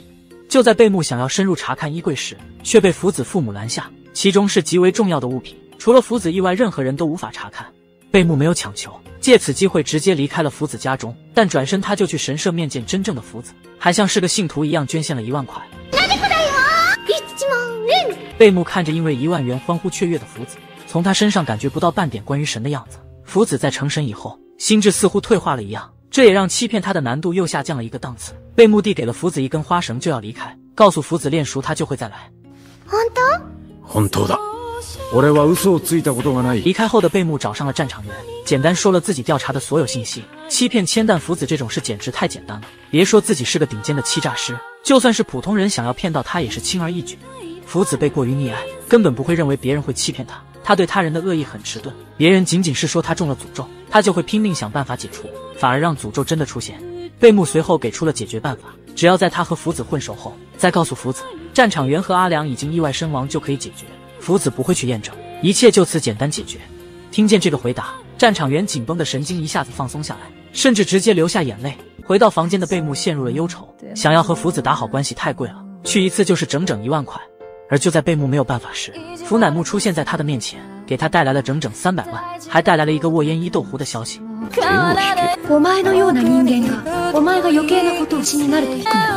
伊豆湖甚至为他准备了300万让他收手，可一旦他答应，战场员和阿良就会丢掉性命。想到这，贝木果断选择了300万。可就在那到300万后，贝木转身就前往了北白蛇神社。他是最顶尖的诈骗师，这仅仅算是他的工作所得。贝木用300万作为亲近福子的资金，二人的关系进展飞速。而萦绕在贝木心中还有一个疑问：福子的房间中那个无法打开的柜子中究竟有什么？贝木趁着夜色潜入了其中，可刚打开却吓到了贝木。男人是一个玩弄人心的欺诈师，任何人在他眼中都是可以欺骗的羔羊，可偏偏在一个特殊的女生面前，他愿意卸下一切伪装，甚至愿意为了她去欺骗一个神明。为了和被欺骗的神明打好关系，男人不仅每天都要去神社捐献2万日元，还要带着上好的酒去祭祀神明。这次危险十足的诈骗活动，男人不仅没赚到1分钱，还到搭了整整300万。可即便这样，他也乐在其中。经过无数金钱的努力后，男人和神明的关系越来越近。就在这天，男人决定了开始欺骗神明。在行动之前，他给女生打去了电话。心配無用だ。いつして言うよ。気にならないでね。私は一生。おう。こうよ。この件が終わったら。贝木笑着答应下来。他帮助战场员从没期盼着感谢，而对于战场员的回答，他没有丝毫意外。他就是那样的人。可战场员接下来一句话让他愣在原地。贝木听见这个回答，没有任何表示，就要前往欺骗福子，为战场员解决掉后顾之忧。在他的心中，即便战场员什么都不说，自己也会去做。可听见这个答案后，心中像是被什么填满了一样。但就在贝木即将出发时，却被福乃木拦住。他受人之托阻止贝木的行动，用300万换贝木不再插手这件事。可没想到贝木收了钱还要继续行动。不过福乃木并不是来要钱的，反而是来给贝木警告，一个谎话连篇的骗子，宁愿失去300万也要遵守一个约定，显然是一个赔本生意。そんなに大事なのかね。他人の彼女、昔の女が。どうやら贝木没有解释，转身就要离开，可福乃木却意味深长地告诉他，做自己不该做的事是不会有好下场的。就像曾经他捣毁的邪教组织，最后的结果仍旧是失败。据福乃木了解，他捣毁邪教组织也是为了战场员，最后的结果没有任何改变，他还是被战场员所憎恨。没想到贝木缓缓开口，贝木宁愿承认自己失败，也不想说出别的答案。最高明的骗子，在欺骗自己这方面也一样高明。说完的贝木转身离开，来到了福子所在的神社，没有任何铺垫的告诉福子，战场员与阿良已经死去。可福子一瞬间就识破了贝木的谎言，或者说根本不是识破，福子从来就没相信过贝木。此时的福子已经将自己的内心封闭紧锁，谁也不可能轻易打开。内心封闭的福子不相信任何人，他像是没有了感情，所以才成神，就连喜欢阿良都是假的。而贝木的谎言激怒了福子，无数白蛇组成蛇海将贝木困住，这就是神的力量。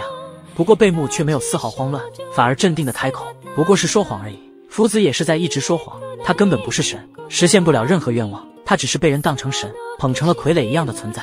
あいつはそのままの方がいいと思っていた。生き方を選んだんだ。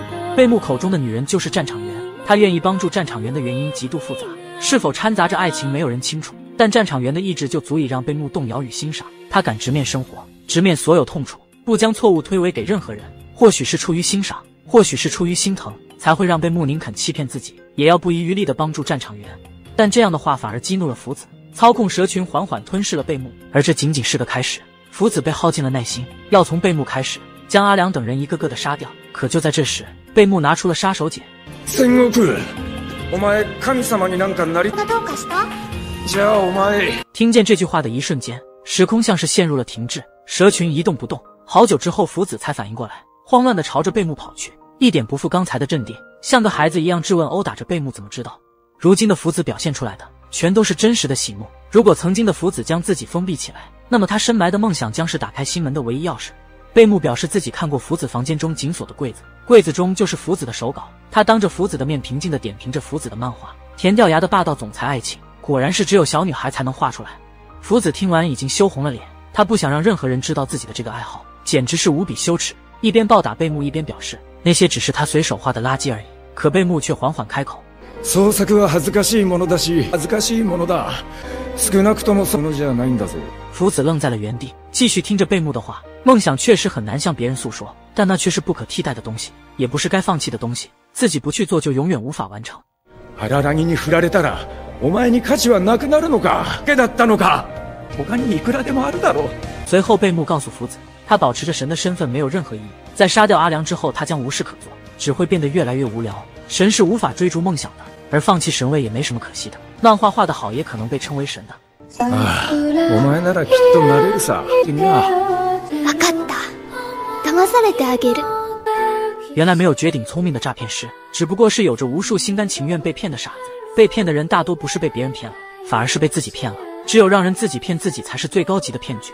恋愛だけが全てじゃないというような当たり前のことを。而说完这些的贝木，将手伸进福子的胃里，将他胃中的符咒掏了出来。福子随后恢复原样。贝木将符咒交给了阿良，看都没看他一眼，潇洒地转身离去，却不忘叮嘱阿良不要再和福子扯上关系。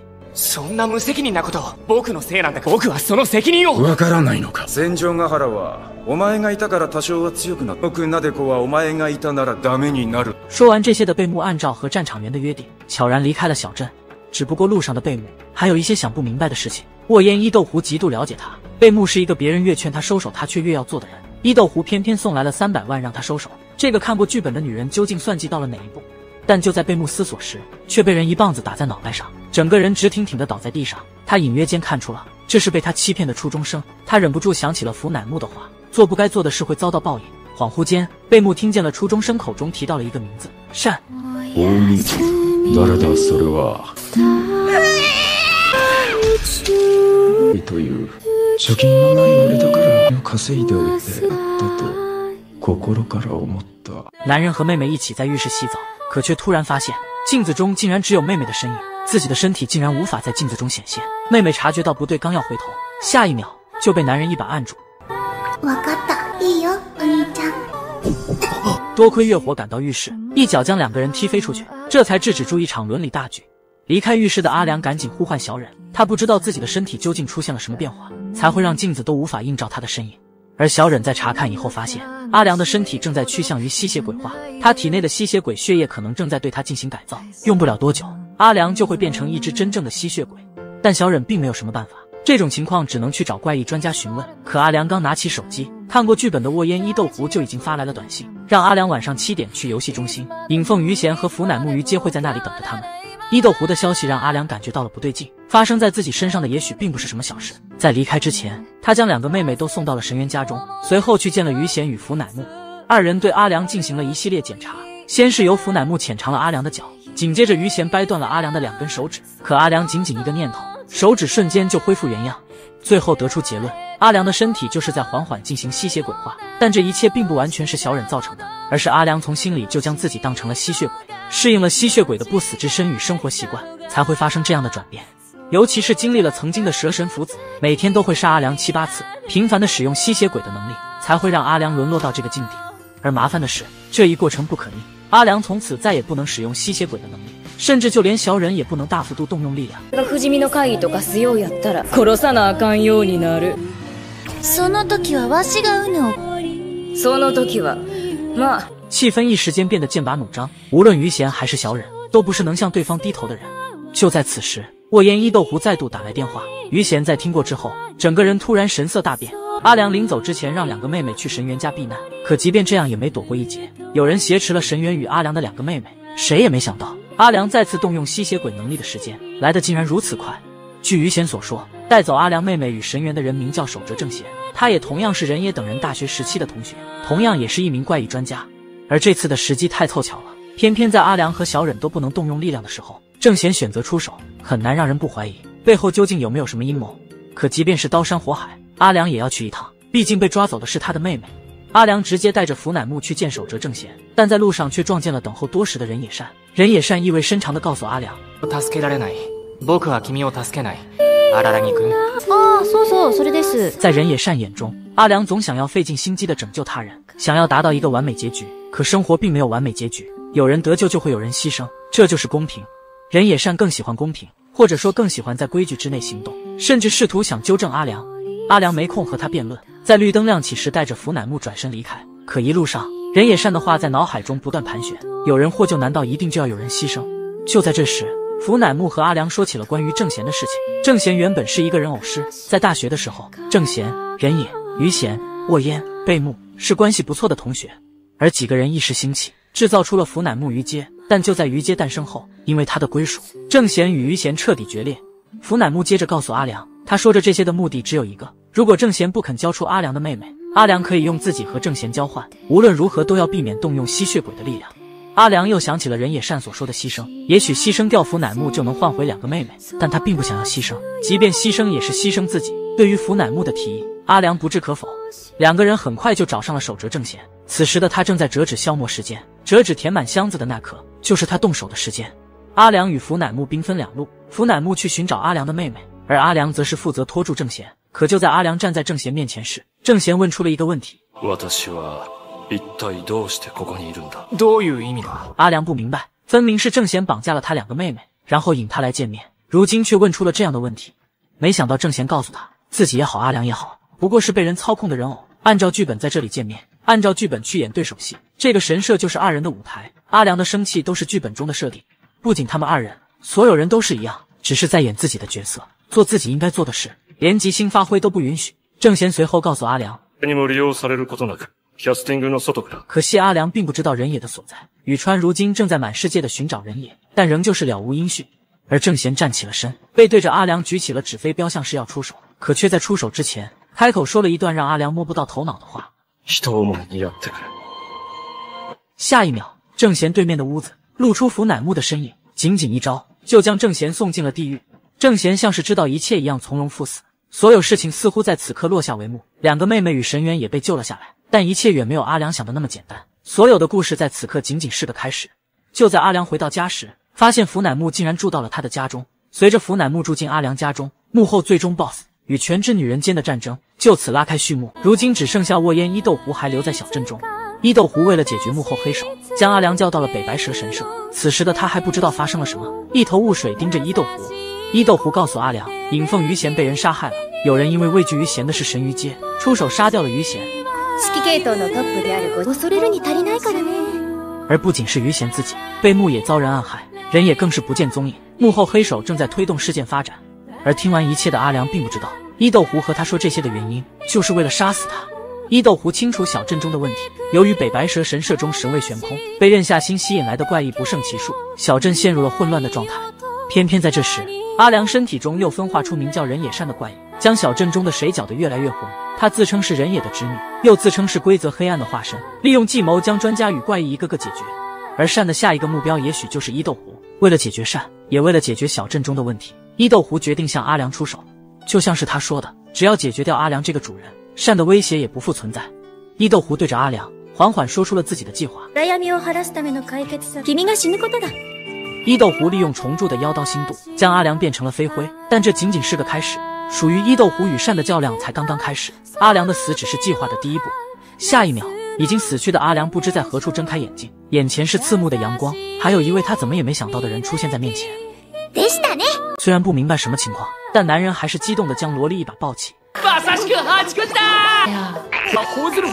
两个人闹了许久之后，最终以894的一咬结束了闹剧。面对平静下来的阿良，894才说出阿良现在的处境。现在两人所处的地方是地狱中的最底层阿鼻地狱，而894与阿良的会面也并非巧合。有人告诉他在这里等候阿良，然后带着阿良去往一个地方。说完的894带着阿良离开，路上他告诉阿良一个惊人的事实。894告诉阿良，之所以杀死他就是为了复活他。阿良听得一头雾水，894也不清楚为何，二人只能抓紧前往目的地，等候最终的答案。而在经过漫长的旅途后，两个人抵达了终点。阿良怎么也没想到，面前的人竟然是守哲正贤。据守哲正贤所说，他被福乃木杀死就是沃烟的计划，目的就是为了复活阿良。死后的阿良再次复活，就会把吸血鬼的部分全部剔除掉，彻底变成一个人类，再也不会有吸血鬼化的情况。阿良听完愣在原地，他怎么也没想到沃烟的计划竟如此完美。而守哲正贤接着告诉他，这个计划早就已经开始，在人野离开小镇时就已经准备了许许多多的后手。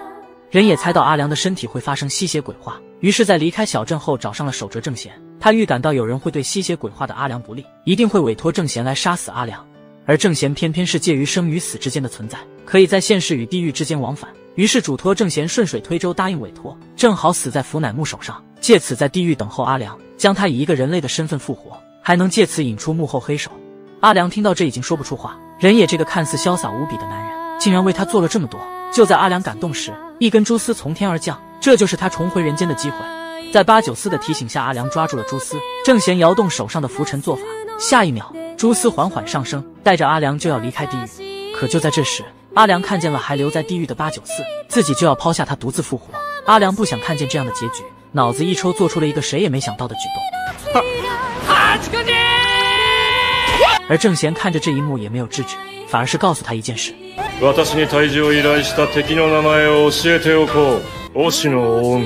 阿良在睁眼时，眼前则是完全体的任夏星与沃烟伊豆湖。阿良死后的任夏星恢复了完全状态，不敢轻易相信伊豆湖的他，一直威胁着伊豆湖直到阿良复活。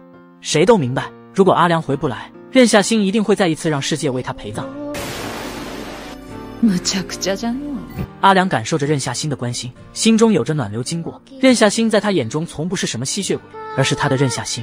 但眼前的894也是一个麻烦，他鲁莽地将他带上来，却未想过如何解决。而坐在一旁的伊豆湖站了起来，反而夸奖阿良做出了一个正确决定。894的到来让他的计划更加完美。随后伊豆湖和阿良说明了所有情况。小镇中现在有着2个问题，一是北白蛇神社中的神不在，神社周围会陆续聚集怪异存在，这次必须要从源头解决。而第2个问题就是小镇中存在着一个幕后黑手人野善，不解决掉这个人，麻烦事还是会接着存在。2个问题说完之后，伊豆湖率先表态，他原本是想让任夏星作为北白蛇神社的新神，毕竟他的力量强大，而且还有做神的经验。但在他将894带回来之后，似乎894变成了最好的选择。原本在地狱生活的他需要一个身份留在现实，神位无疑是最好的暂住证。而894更合适的条件是北白蛇神社遗留下来的力量，是属于蛇神的力量。夫子曾经因为这种力量产生异变，任夏星也有可能产生异变。但万事万物并不是无敌的，世间存在着制衡，就像是蛇吃青蛙，青蛙吃阔鱼，阔鱼又能吃蛇。北白蛇神社的蛇也被阔鱼克制， 894曾经是怪异迷途蜗牛，蜗牛是阔鱼的近亲，894吸收神力不仅不会有事，还会完美的吸收掉蛇的能力。最终的选择权还是在阿良手中，两个人都是阿良的至亲。任夏星突然开口：“わしはご主人様そうするまでじゃし、できることなら欲しいもんなんじゃが。”而894主动表态，他愿意成为神，不因为神位，也不因为其他，只有一个理由。阿良不再反驳，他何尝不希望894留下？神符也被交给了894。此时剩下的只有一个问题：人野善。伊豆湖告诉阿良，解决人野善必须要阿良出手，而他有一个至关重要的弱点，只要揭穿他的真实身份，就能将他抹除。阿良曾经以为人野善是规则黑暗的化身，违背规则的人和怪异都会被他抹去。事实上他也是这么做的，但伊豆湖告诉阿良，他想是，但他不是，他就是带着伪装的怪异，此刻却在冒充规则黑暗，这比冒充别的怪异或者冒充神更加不可饶恕。在被揭穿的那一刻，真正的规则黑暗就会将他吞噬的一点不剩。伊豆湖说了半天，终于说出了善的真身。换种说法，善就是阿良绝对理性的一面，有着绝对的对错之分。在理智的阿良眼中，他救下任夏星容易导致世界毁灭，是阿良犯下的错误。班长无止境的帮助阿良无法回报，也是阿良的错误。和最危难时期的战场原恋爱，可能就是在趁人之危，同样是阿良的错误。神原俊和率真的性格让他自卑，一样是阿良的错误。而在救下千担福子的时候，他连凶手都想救下，还是阿良的错误。无数的错误让理性的阿良不停谴责着自己，可感性善良的阿良却无法将一切纠正。在这样的矛盾下，理智的人野善从身体中分离出来，想要矫正一切，这就是他的真面目。这件事只有阿良自己才能解决，毕竟这是他本身产生的怪异。就像人野咩咩所说的一样，人不能被别人所拯救，只能自己拯救自己。阿良毫不犹豫地找上了人野善，说出了自己就是人野善，人野善就是自己。下一秒，规则黑暗瞬间出现在善的背后，他冒充的可是规则的黑暗，连逃跑的余地都没有。深邃的黑洞吸收着屋子中的一切，而人野善并不后悔，他只希望完成自己的任务，让阿良良木的生活变得更加正确。他希望阿良的生活按照规定的条条框框去运行，而所有因此受害的人都是违背规则的报应。阿良看着人野善，什么也说不出，毕竟那也是他自己。而山缓缓开口：おめでとうございます。これまであなたがしてきたことは正しかった。終わりですね。あるいは物語の終わり。お疲れ様でした。阿良同样弯下了腰，人野善的一幕幕浮现在脑海，自己的绝对理性真的是错的吗？自己不就是这样在不断成长吗？人只有在自我批评中才能不断进步。而更让阿良不舍的是，此时的善在他眼中并不只是自己的分身，而是另一个截然不同的同伴。他不可能看着身边的人就此离去。下一秒，即便已经不是不死之身，阿良还是毅然出手。他并非是传统意义上的圣母，而是他的感性过于浓烈，他可以轻易地牺牲掉自己，却不能看着任何人在他眼前死去。即便另一个也是自己，他从不会理智，因为理智注定意味着放弃一部分人的利益。阿良不聪明，做不到让大家幸福，但只要他看见，他就会帮助别人脱离苦海，即便牺牲自己。如果有一个人牺牲，那毫无疑问，这人一定是阿良。人野善看着这一幕也无法克制情绪，他就是为了纠正这样的阿良才出现的，可没想到自己也被感染，唯一理智的自己也被浓烈的感性感染。两个人看着对方，毅然决然地决定赴死。黑暗规则正在缓缓接近，眼看就要将二人吞噬，突然一个声音响起：そうでもないさ。やっと自分のために戦ったんだね。宇川环游世界，终于从南极找回了人野。此时的他已经累到瘫倒在地，但他毫无疑问胜利了。人野这个男人在的话，再麻烦也会解决的吧。随着人野的声音落下，黑暗规则消失不见。善曾经撒谎自称人野的侄女，而就在此刻，人野承认了他的身份，用侄女的称号将他牢牢定在了这里。所有的物语落下帷幕，阿良感谢着人野，他却开口：別に助けてないよ。君が一人で勝手に食い合った。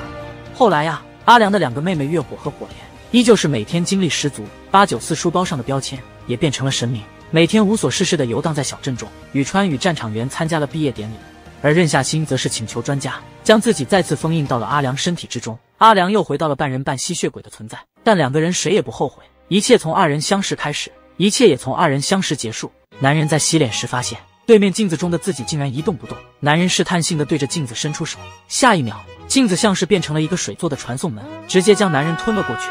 阿良在被吞噬的过程中陷入了昏迷，在睁开眼时却发现自己仍旧是身处家中，这让他忍不住怀疑刚刚的一切也许只是一场梦，赶紧来到洗漱台前想要清醒一下。可打开冷水的开关，出来的却是滚烫的热水。还没等阿良反应过来，身后妹妹火莲突然走进洗手间，而妹妹身上一丝不挂也没有惊慌，反而是文文静静的穿着衣服，和平常大大咧咧的模样截然不同。阿良赶紧离开了卫生间，但心里总是觉得有些奇怪。就在这时，阿良却看见了门口的另一个妹妹月火，他赶紧捧起月火的脸仔细端详了半天，确定月火没有发生任何异变，这才放下心来。但就在下一秒，一个声音响起，乃木像是变了一个人一样，面部再也不是冰冷的表情，反而是极为丰富，但此时看起来极为诡异。阿良转身就跑了出去，对着影子呼唤小忍，想要弄明白怎么回事，但并没有得到回应。阿良只能一路跑到北白蛇神社，想要看看神明894怎么样，能不能帮上什么忙。但最主要的想法还是想好好怜爱一下894。而就在阿良兴致勃勃在神社中投下50块后，一个大姐姐从神社中钻了出来。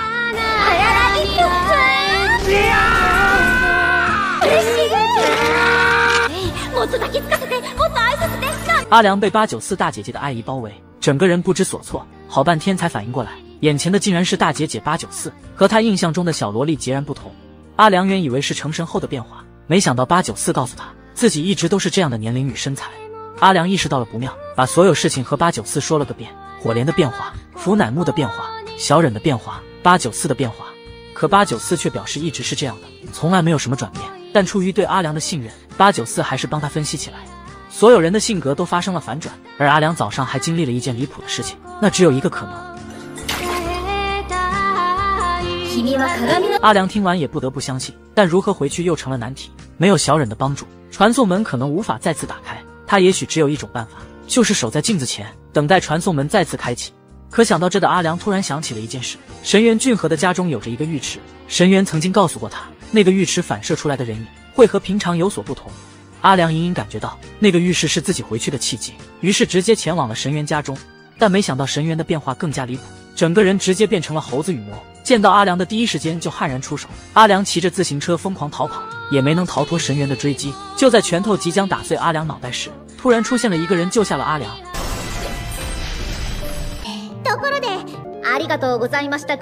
救下阿良的人就是宇川，但此时的宇川明显是藏猫的形态。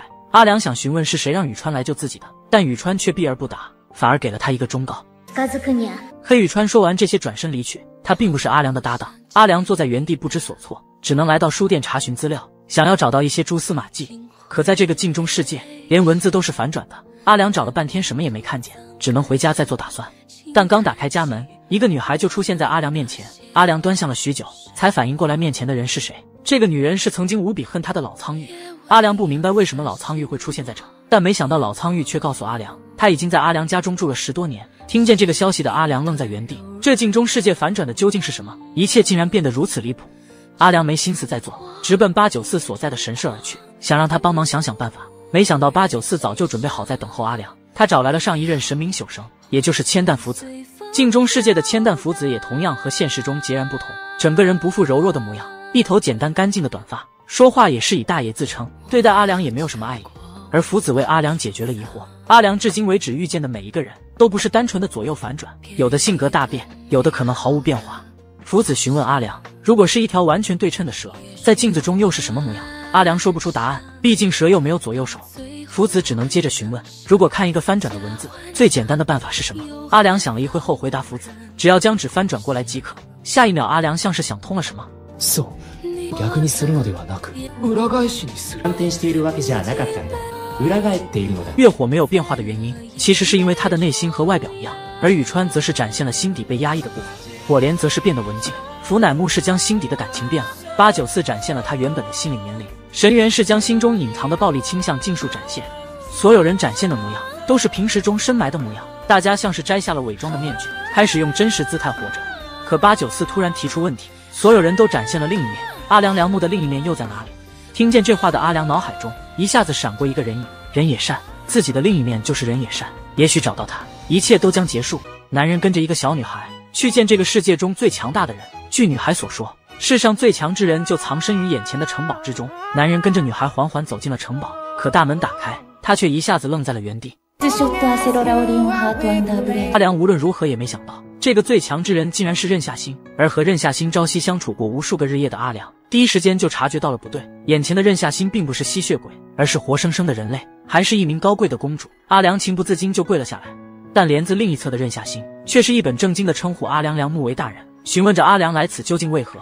阿良赶紧说明了来龙去脉。任夏欣听过之后，却表示自己无能为力。此时的他并非是吸血鬼，无法打开两个世界之间的传送门，而任夏欣却给阿良想了一个办法。阿良想要的答案就在神渊家的浴池，但他需要寻找一个帮手，才能达成他的目的。而听完这些的阿良，脑子中没有多余理智用来思考，变成人类的任夏欣过于圣洁。阿良每听他说一句话，都会感觉自己玷污了任夏欣，忍不住想切腹自杀。身边的福乃木赶紧将阿良带走，这才避免一场悲剧。离开后的阿良和福乃木讨论起有关帮手的事。这个人要能帮助阿良拖住羽魔，还要清楚事件，实力也要强大。もちろん専門的なさらにいざという時の脱出、そんなやついるのかな？お前だよ！阿良和福乃木很快赶往了神渊家，在福乃木的帮助下，羽魔状态的神猿被轻松拦住。阿良借机前往了神渊家的浴室，可经过仔细查看后，水面上没有任何异常。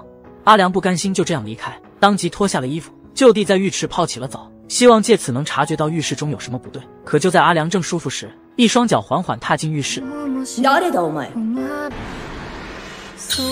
私はガエン東映だ。答えなかったら成仏させるぜ。阿良怎么也没想到，第一次见到这个传奇一般的女人，竟然如此赤诚。两个人在一个浴池中面对面，阿良不断打量着沃烟远江。这个女人的事迹过于精彩，不仅为神渊骏河留下了猿猴的手臂，还让什么都知道的沃烟伊豆湖也十分敬畏。更重要的是，沃烟远江早就应该死去了，此时出现在这里，阿良无比好奇。而阿良的目光很快被沃烟远江察觉到。阿良赶紧挥手解释，自己不过是好奇沃烟远江的长相很像而已。但沃烟远江制止了阿良的话，表示他已经知道了，而且不仅是这些，仅仅是和阿良说了2句话，他就已经知道了阿良的一切。从遇见任夏欣开始，直到遇见人野善结束，再到阿良如何来到这座镜中城市，沃烟远江已经将阿良看了个干干净净。阿良听完一瞬间就说不出话。如果说沃烟伊豆湖是天才，眼前这位就是超天才，怪不得伊豆湖会如此敬畏沃烟远江。但沃烟远江看着阿良炙热的目光，忍不住开口调戏。随后沃烟远江告诉阿良，人的认知即便是由知识决定，但其中仍旧是有着无数错误的认知，比如阿良对朋友们的了解有多少是正确的，还有对现状的认知究竟是否有错误。就连这个水池都只是普通的水池而已，并没有阿良想象中的能力带他回到现实世界。说完这些的沃烟远江把阿良拽到了镜子前，亲手为阿良擦背。阿良不明白为什么，但擦着擦着，沃烟远江消失在镜子前，而阿良的背后留下了一道道抓痕字迹。阿良明白这就是离开这里的关键，回到家后就准备去往学校。可就在这时，阿良在柜子中发现了一件女士校服，尘封的记忆一下打开，这件校服就是另一个自己人野善的。两个人初次见面就是在学校的教室中，这次去学校多半是去见人野善。阿良想了半天，最终做出了一个决定，穿上女装，阿良就这样去往了学校，来到了他和人野善第一次见面的教室。遅かったですね。すっかり待ちくたびれてしまいましたよ。荒木先輩。而人野善为阿良解释了一切的谜底，这个世界并不是什么镜中的世界，而是真正的现实世界。阿良从未前往镜中世界，反而是将镜中世界拽到了现实当中。据说镜子通过光在反射图像时，会丢失 20% 的光，就是这 20% 的光构成另一个世界，而每个人都会将深藏在心底的性格，不想被人知道的过往，全部都藏在镜中世界中。沃烟远江就是沃烟伊豆湖藏在这里的，而阿良却截然不同。人野善就相当于他心中最想隐藏的一部分，可他并不像其他人一样将自己抛弃，反而是救下了自己的另一面。善良的阿良想挽救一切。就在这样的情绪影响下，整个小镇镜中世界的情绪都被阿良拽到了现实之中，所有人都流露出自己心底的那一面。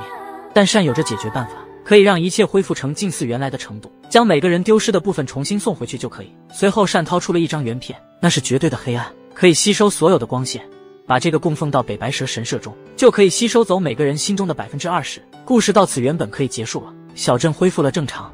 而就在第二天，战场员找上阿良一起去约会，阿良忍不住思索，那被抛下的 20% 究竟是什么？直到最后他才想明白，那是每个人的遗憾。阿良舍不得过去的遗憾，才会导致镜子中的自己静止不动。人带着遗憾无法前行，人可以停下歇息，但不能总留在原地。总有一个瞬间，人该抛弃遗憾向前行走。全部は背負えないし、持っていけない。でも、たまに思い出すくらいなら。而这时的阿良才想起，在遗憾的镜中世界，他并没有见到战场员，那就只意味着一件事。お前に関する鍵なかったってことだ。もう一緒なんだから。正值青春期的女孩长了一只恶魔的手臂，恶魔手臂会在女孩睡着时做出无法控制的事情。女孩每天睡觉时都要将手粘在墙壁上防止失控，而起床第一件事就要用绷带将手臂缠紧，防止被同学看到。可就在这天上学时，同学突然和女孩提起了有关于恶魔的事情。传言在小镇中有一个恶魔大人存在，只要将烦恼说给恶魔大人，就会绝对解决。如今恶魔大人在学生中很是流行，很多人都打给他，希望能解决烦恼。身为恶魔的神原心中涌上不安，生怕大家口中的恶魔大人就是睡着的自己，决定对传闻中的恶魔开始调查。而他根据传闻找到了恶魔大人，但没想到眼前的人竟然是他认识的人——沼地蜡花。他原本是其他学校篮球部的选手，曾经和神原有过交手。神原擅长于进攻，而蜡花擅长防守，二人像是宿敌一般的存在。但没人知道的是，蜡花曾经是神原关系最好的朋友，更不只是朋友而已。蜡花会带着神原去海边，两个人会一起骑着自行车出门。直到有一天，神原提出不再打篮球，蜡花不明白为什么，心碎在雨天的球场。而就在那天，蜡花出了意外，他的腿受了重伤。自此之后的蜡花因为腿部无法工作，也无法上学，和神原的关系渐渐变淡，兴趣使然让他成为了所谓的恶魔大人，倾听别人的烦恼和不幸，而原因只有一个。悩んでる人間や私と同じように不幸な人間はたくさんいるんだと安心する。神原听到这里一时间说不出话，这已经不仅仅是恶趣味的范畴了。沼地蜡花已经有些心理扭曲。神原毫不犹豫对着蜡花就是一耳光，可他却反而笑了出来。他告诉神原自己可并不是阴暗，反而是在做好事。来找恶魔大人咨询的人未必有什么真的实际烦恼，都是一些鸡毛蒜皮的小事而已。但神原很快发现了蜡花言语中的漏洞，他明明什么都没做，却放出恶魔大人能绝对解决烦恼这种传言。没想到蜡花解释，時間が解決してくれるからに決まっているじゃないか。だから彼らに必要なのはという言葉であって。神原立马反驳，这分明就是在逃避，问題还在那里。随着时间向后延续，可蜡花却笑了。ほとんどの問題は逃げることで解決するじゃないか。解決しようと思うからは苦労するんだよ。神原一时间无法反驳，甚至开始反思自己。如果当初自己跑不过其他人的时候，不去想办法解决问题，不去动用恶魔手臂，也许现在自己也就不会有着恶魔的手臂。而曾经的问题，在现在看来也是微不足道。神原一时间没有反驳的话，蜡花的行为说不上对也没有错，他无权出手干涉，于是就此回到了家中。但就在第二天清晨，神原却有了一个惊人的发现。神原对着镜子仔细查看，手臂上没有半点恶魔的痕迹。神原只能想到一个可能，沼地蜡花。神原赶紧去寻找沼地蜡花的踪迹，想要问问是不是他所做，但没想到却在街上遇见了欺诈师贝木尼州。而这个男人一眼就看出了神原的烦恼，一直爱慕着沃烟远江的贝木，想要给他的女儿一点帮助，但在神原眼中他只是个诈骗师，警惕让神原转身就跑。但贝木却轻轻松松追上了神原，一只手就将他拎了起来。贝木随后将他带到了烤肉店，和神原说了不少的事情。最近出现了收集恶魔部位的收藏家，如果收藏家出现，可以直接把恶魔部位交给他。说完这些的贝木离开了烤肉店，在走之前有意无意的提起自己来找他就是一个名叫沼地蜡花的女孩给的消息。神原听见这个，更加怀疑手臂是被沼地蜡花所拿走，直接找上了他询问。而蜡花也很干脆的承认下来，就是在柔神原欧派的时候拿走了他恶魔的手臂。神原想知道蜡花为什么收集恶魔的部位，蜡花告诉他晚上自己会在篮球场等候，那时神原就会得到想要的答案。而等到神原赶到时，蜡花已经等候多时，只不过此时的他扔掉了拐杖，站在了篮球场中间。神原心领神会，二人没任何交流，拿起篮球直接开始了比赛。现在的蜡花不仅残疾的腿恢复了正常，就连打篮球的技术也丝毫不差。整整1个小时后，神原和蜡花全都精疲力尽地躺在地上，两个人在这一刻像是回到了从前，一起在体育场上挥汗如雨的那段时光，谁也无法忘记。蜡花缓缓和神原说了自己的经历，在腿部残疾以后，他离开了学校，那段时间他无比痛苦，梦想的破碎与生活的坎坷让他饱受折磨。就在这时，一个熟悉的女孩找上了蜡花，和蜡花诉说起了苦恼。但女孩诉说她的不幸时，却无意治愈了蜡花。原来世界上并非是所有人都过得很好，别人生活的艰难对于蜡花来说就像是蜜糖一般。蜜の味は変わることはなかった。は大変だけど大変な人がいる。私の心の傷を癒してくれ。自此之后，蜡花开始不断地打探着别人的不幸，像是毒药一般拯救着自己，直到成为了恶魔大人。而在收集不幸的过程中，蜡花遇见了一个和他倾诉的女孩，也就是因为她，蜡花变成了如今的样子。ゲットすることで手に入れたのだから。ねえ。チューしよっか。逃げることはできるはずなのに。逃げたくないんだよ。がっかりした？からかわれた。也许世界上最残忍的事就是爱而不得。女孩蜡花原本喜欢着篮球队的对手神原，两个人一起在球场上挥汗如雨，一起在海边漫步，一起听同一首歌。蜡花本以为两个人会一直这样在一起，可突然有一天神原告诉他，自己以后不会再打篮球，也喜欢上了新的人。蜡花听完不敢相信，他生命中最重要的就是篮球和神原。神原的离开让他的世界坍塌了一半，而就在回家路上，一场意外夺走了他的腿。这一刻，篮球也和蜡花彻底告别，他再也没有活下去的意义。自此之后的他开始逃避生活，心里变得扭曲，以倾听别人的痛苦为乐。对于蜡花而言，其余人的痛苦越强烈，对他来说就越甜蜜，这就是他活下去的支撑。可就在这天，一个女孩找上蜡花诉说痛苦，她长了一条恶魔的腿，这条腿会在女孩睡着的时候不受控制，想要杀死她的母亲。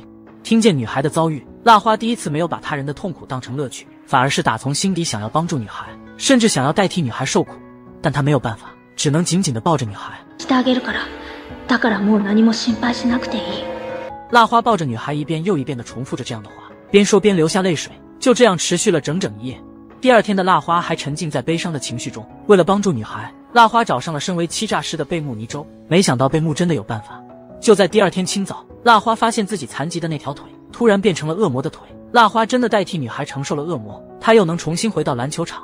但此时蜡花的兴趣已经不仅限于篮球，她开始收集起恶魔的各个部位，身上恶魔的零件不断增多。而就在她收集恶魔左手时，再次遇见了神原俊和。蜡花从他的身上夺走了左手。神原害怕蜡花收集完恶魔的部件后彻底变成恶魔，想要劝阻蜡花不要继续下去，可蜡花却告诉他，说完的蜡花转身离开，身影在刺目的光中渐渐消失。神原不知该如何挽留和劝阻，恶魔让蜡花站了起来，坚定地走出了黑暗，谁也没有理由阻拦。但神原晚上却接到了一通电话，他委托人调查蜡花的经历，现在有了结果，但他怎么也没想到结果是这样。神原一时间反应不过来，原来蜡花早就已经死了。在神原与篮球离开他的世界时，他已经没有了活下去的意义。最后他选择了死亡，可逃避生活成了蜡花的习惯，他甚至逃避了自己已经死亡的结果。神原心乱如麻，不知道该怎么办，他只能在街上疯狂地奔跑，一刻也不停地前进，直到精疲力尽摔倒在地。曾经果断的他在蜡花面前第一次犹豫起来，这也是神原第一次想逃避问题。他不知道自己该怎么做，如果要将蜡花的幽灵解决，让他就此彻底死去，神原心中还有着不舍，可容忍蜡花的幽灵存活于世，却又让他感到困扰。他内心坚守的准则，不允许他袖手旁观。就在这时，一个男人突然开车出现在他的面前。神原坐上了阿良的甲壳虫，路上的神原和阿良说了心中的困惑，无论他现在怎么做，都无法拥有一个大团圆一样的结局，似乎人生注定就是个悲剧。神原开始想要逃避，希望时间能解决蜡花的问题。蜡花没有意识到自己成为幽灵，也许他不该出手，可没想到阿良开口。だけどさ、もう困ってないってのは嘘だ。お前が困ってる理由に十分あるんだ。重大事件なんだぜ。听见阿良的话，神原一下子不知道说什么好。原来人去做什么事情，率先考虑的不应该是别人的眼光，其余人的看法，无关人员的议论，而应该是自己的心吗？就在这时，车子驶出隧道，黑暗结束，光明渗透了整辆车子。神原也露出了笑容。在和阿良对话过后，神原找上了找地蜡花，用恶魔的头部作为赌注和蜡花进行一场篮球赛。蜡花赢了，他就将头部交给他；蜡花输了，就要停止收集恶魔的身体。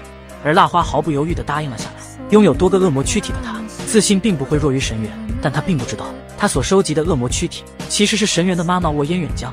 二人的篮球赛很快开始，蜡花紧紧盯着神原手上的篮球，准备抢断神原，但他没想到神原直接将球扔到了自己手上。愣神的一瞬间，神原再度将球夺回手中，蜡花还想挽救，可惜为时已晚。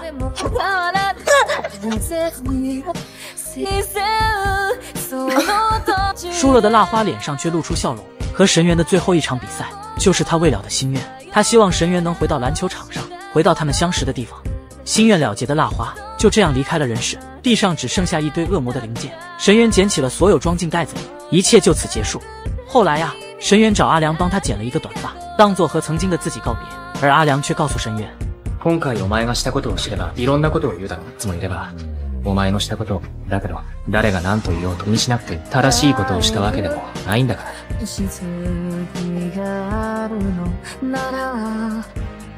お前は青春をしたんだ。